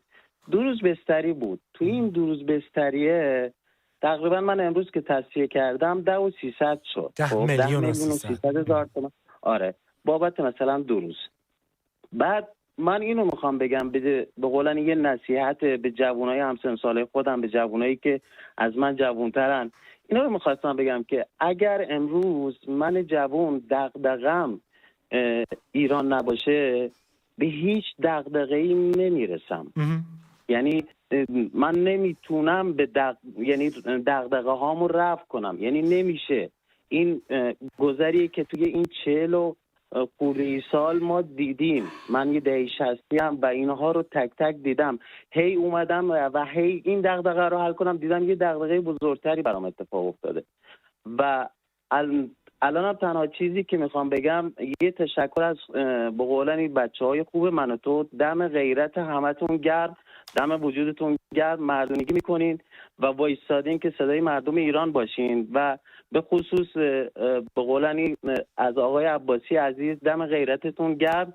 ممنون که پشت مردم ایران هستین، صدای مردم ایران هستین. من اینو میخوام بگم اگر من امروز به فکر این دغدغه نباشم، این دغدغه‌ام نباشه، به هیچ دغدغه‌ای نمیرسم که حلش کنم.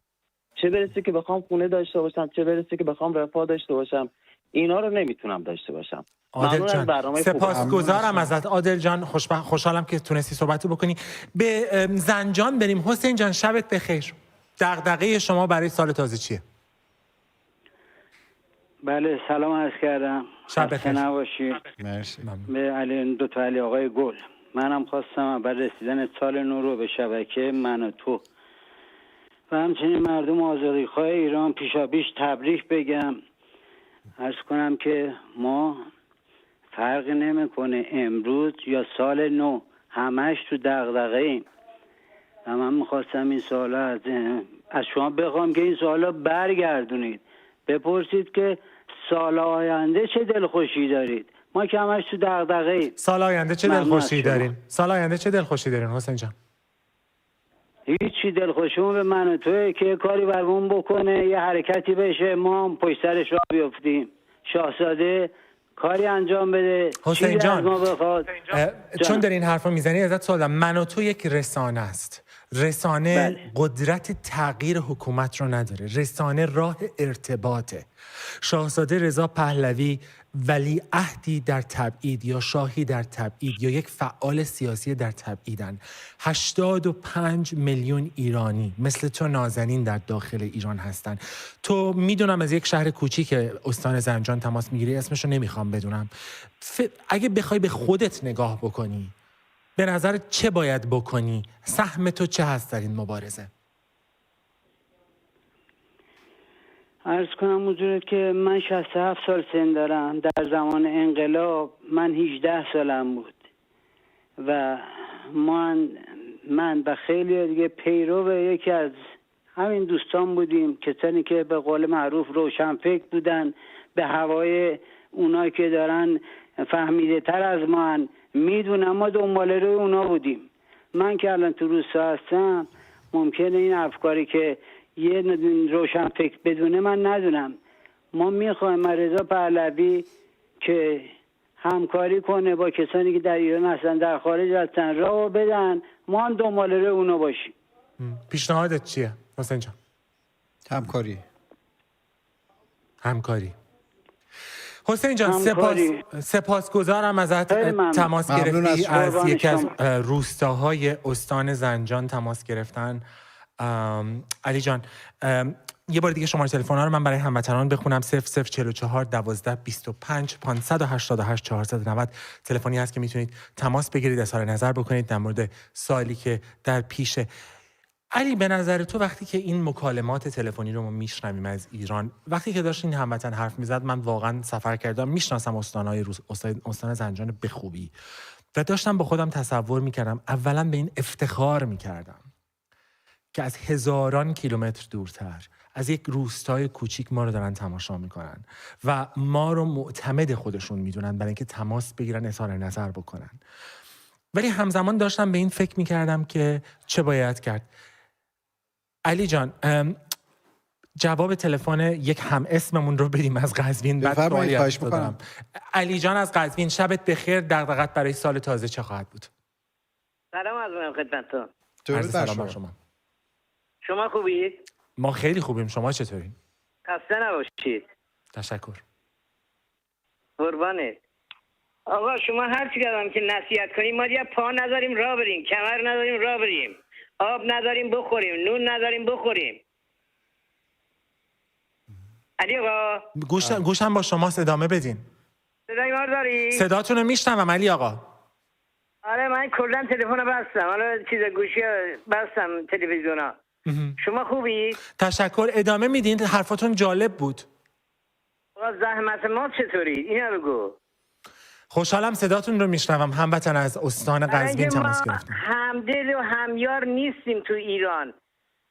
بازنشسته در میاد، معلم در نمیاد، پستا در میاد، بازنشسته در نمیاد. اگر تا اینا همه یکی نشن هیچ کاری نمیتونن میکنن. امروز هم که آقای ترامپ 2 شبکه رو برای ما قطع کرد، اخبار آمریکا را و رادیو فردا را. چی فکر میکنید در مورد اتفاق؟ جانم علی آقا که از قزوین زنگ میزنه، اولا به من میگین چند سالتونه؟ من 65 سال. علی آقا پیشنهاد خودتون چی است؟ شما در ایران زندگی میکنید. با یه نفر نمیشه کاری کرد عزیز من، یه دست صدا ندارد. چقدر حال و هوای نوروز و عید وجود داره براتون علی جان، به خاطر اینکه شما سالیان تجربه سالیان دراز دارید؟ عید داریم ولی خرید نداریم. عید به خاطر عید بودنش دلمان خوش باشه، عید داریم خرید نداریم. علی جان سپاسگزارم که تماس گرفتی، سپاسگزارم که قابل دونستی تا درد دلت رو پیش ما بیاری، سپاسگزارم صداتون رو شنیدیم. علی جان بریم سراغ شهرام از بندر عباس. شهرام جان از بندر عباس، شبت بخیر در کنار خلیج فارس. دغدغت برای سال تازه چیه؟ سلام، شب شما هم بخیر علی آقای همدانی و آقای حمید عزیز. درود بر شما. خوب هستید؟ سپاس. صدای شما رو میشنویم، خوبیم، بفرمایید. میفهم. دغدغتون چه هست شهرام جان برای سال تازه؟ والا دغدغه اقتصادی که همه دارن، فقط به قول معروف به هر حال طبق عادت سالهای گذشته و اون مراسماتی که هست، ایام عید دیگه، حالا خونه تکونیا بوده، ولی خب به علت وضعیت اقتصادی مردم واقعا تحت فشارن، نمیتونن خریدایی که همیشه میتونستن بکنن. به هر حال این نگرانی ها هست از بابت اینکه سال جدید باز قیمت ها دوباره بالا میره و اون حالا پول کمی که تو حساب داریم آیا هست، حالا گذاشتیم برای یه روز مبادا، برای یه روزی که حالا به هر حال نیاز باشه، اونم ارزشش به صفر میرسه.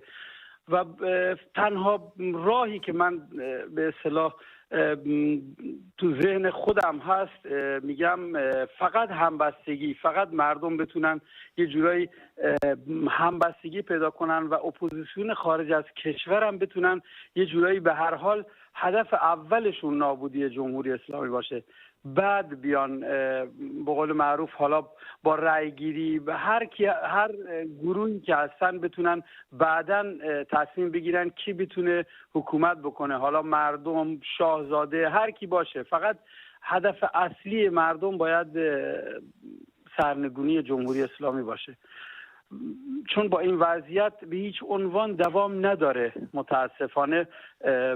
یه جوریه که زندگی کردن سخته، قابل تحمل نیست، یعنی نمیشه. مثل اینکه از یه چقدر متاسفم تلفنشون قطع شد. از بندر عباس آقای علی آقا بریم شمال ایران به بندر پهلوی با مهران صحبت بکنیم. مهران جان، دغدغت برای سال تازه چه هستش؟ میدونم که صدای هموطنان رو میشنیدی. درود بر شما. شب بخیر. من از بندر پهلوی تماس میگیرم. بسیار محبت میکنید. مهران سماک هستم. مهران جان، سوال برنامه رو شنیدید، صحبت کنید. بله، دغدغه‌ای که شما میگید برای سال آینده، ما دغدغه‌مون مال یه سال آینده نیست، ما دغدغه زیادی داریم. دغدغه‌مون مال 45 ساله. این که بگیم مال سال آینده، نه، ما از همین الان دغدغه داریم. من فقط زنگ دارم درود بفرستم به بانوان کشورم، به بچه‌های دهه 80-90 که خیلی با جرأتن، به دخترامون، و اینکه نه، دغدغه که چه عرض کنم، ما چیزی نداریم که بگیم دغدغه. ما اصلا مشکلات عدیده‌ای داریم، اصلا مشکلات ما به دغدغه نمیرسه. ما اینقدر مشکل داریم که اصلا نمیشه گفت دغدغه. اینا چیزای اصولی یک زندگیه و یه مملکت، چیزایی که ما فکر میکنیم تو مملکت ما که باید به درد بچهای ما بخوره، به درد جوانای ما بخوره. متاسفانه سرمایه ملی ما داره به حراج میره. متاسفانه ما نمیتونیم تو این مملکت از منابع خودمون استفاده کنیم و مردم ما در تنگ دستی هستن. الان بازار عید شما میبینید، بهتون میگن اصلا تو این شرایط شما باور کنید ما اصلا عیدی نداریم. ما فقط به خاطر گذشتگانمون داریم این عید رو زنده نگه میداریم. یعنی داریم میگیم که ما همچین عید باستانی داریم که میخوایم اینو برگزار کنیم.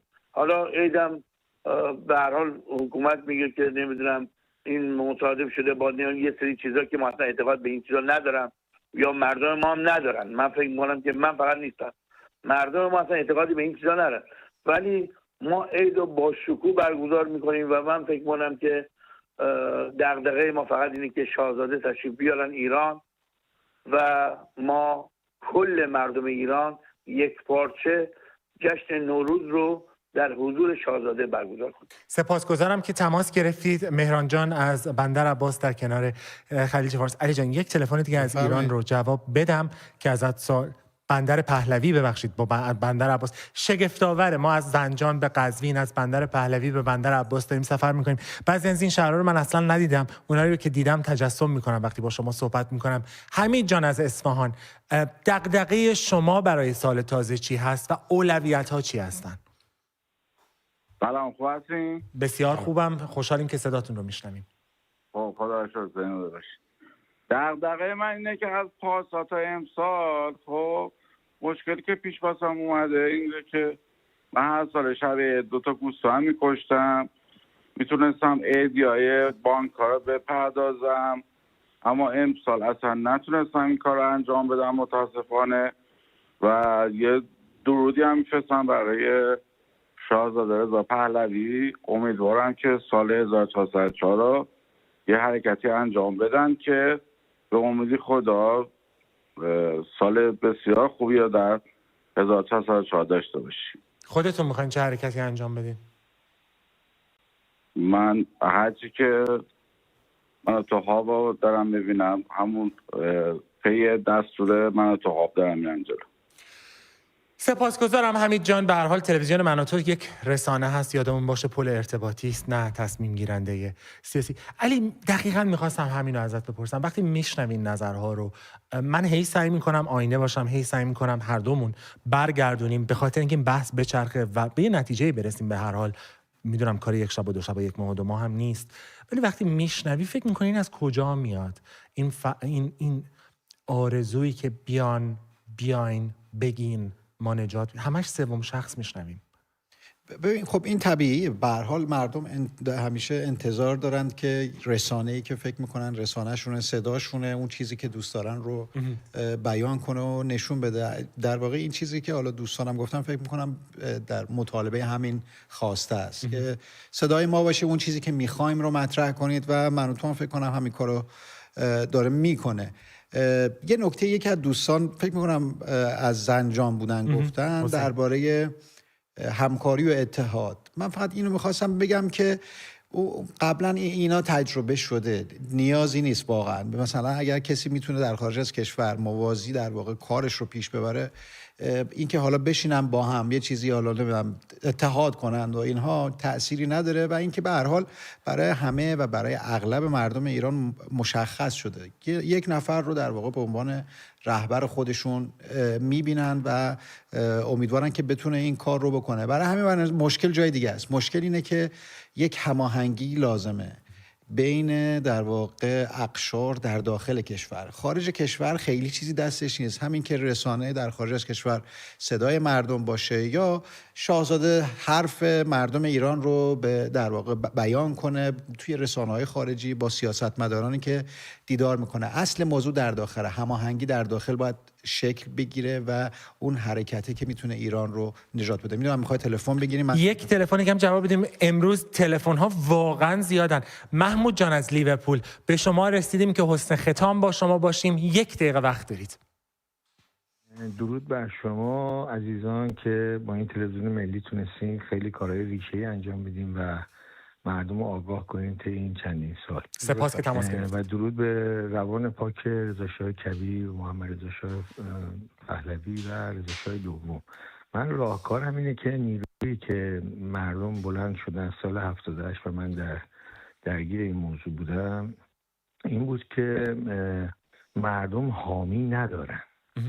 یعنی اگر مردم بتونن یک نیروی از خارج یا از داخل تشکیل بشن که این یک برنامه سازمانیه، نمیشه پای تلفن راجبش توضیح داد، باید یک تیمی باشه که زمانی که مردم در یک جا تجمع میکنن و این لباس شخصی ها و دیگر نیروهای فشار حمله میکنن بشه اینا رو مورد هدف قرار داد تا باقیشو مردم خودشون انجام میدن. و اینکه دوم از این که بایستی مردم رو تمرکز کنن روی صدا سیما. خیلی راحت میشه اونجا رو گرفت، خیلی راحت میشه با عملیاتی سبک کار انجام و مردم رو با در رسانه. نمیدونم چه اتفاقی افتاد، تلفنتون قطع شد، فکر کنم از موبایل استفاده میکردید. علی جان فرصت کوتاه، حرف آخر. حرف آخر این که حالا دوستان و مردم عزیزمون دغدغه هاشون رو گفتند، خیلی مسائلی که حالا مطرح شد و اون ناراحت کننده است که میگه برای عید ما خرید نداریم ولی خب جشن میگیریم، نوروز به هر حال. ولی امیدوارم که نوروز 1405 رو با شرایط کاملا متفاوت از 404 جشن بگیریم. امیدوارم که توی سال آینده اتفاقای خوبی بیفته که تمام این دغدغه ها در واقع رفع شده باشه، حداقل بخش عمدهش، و من امیدوارم که سال 404 سال خیلی بهتری خواهد.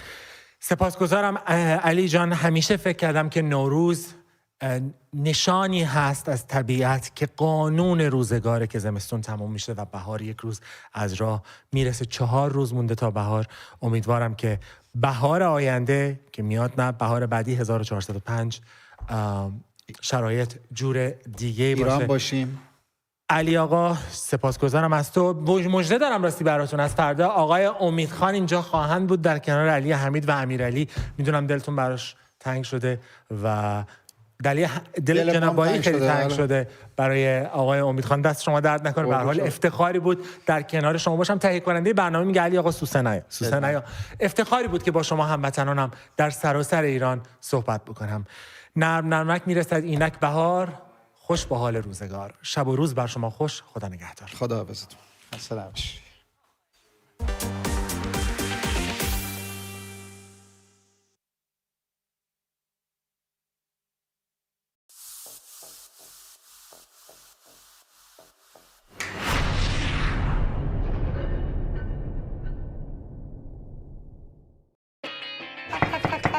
بفرمایید شام. تق تق تق تق باقالیا رو باش. هر هفته 4 شرکت کننده که خیلی هم خوب همدیگه رو میشناسن برگر شادم من و ما همونا رو خوب میشناسیم برای هم آشپزی میکنن و به هم نمره میدن.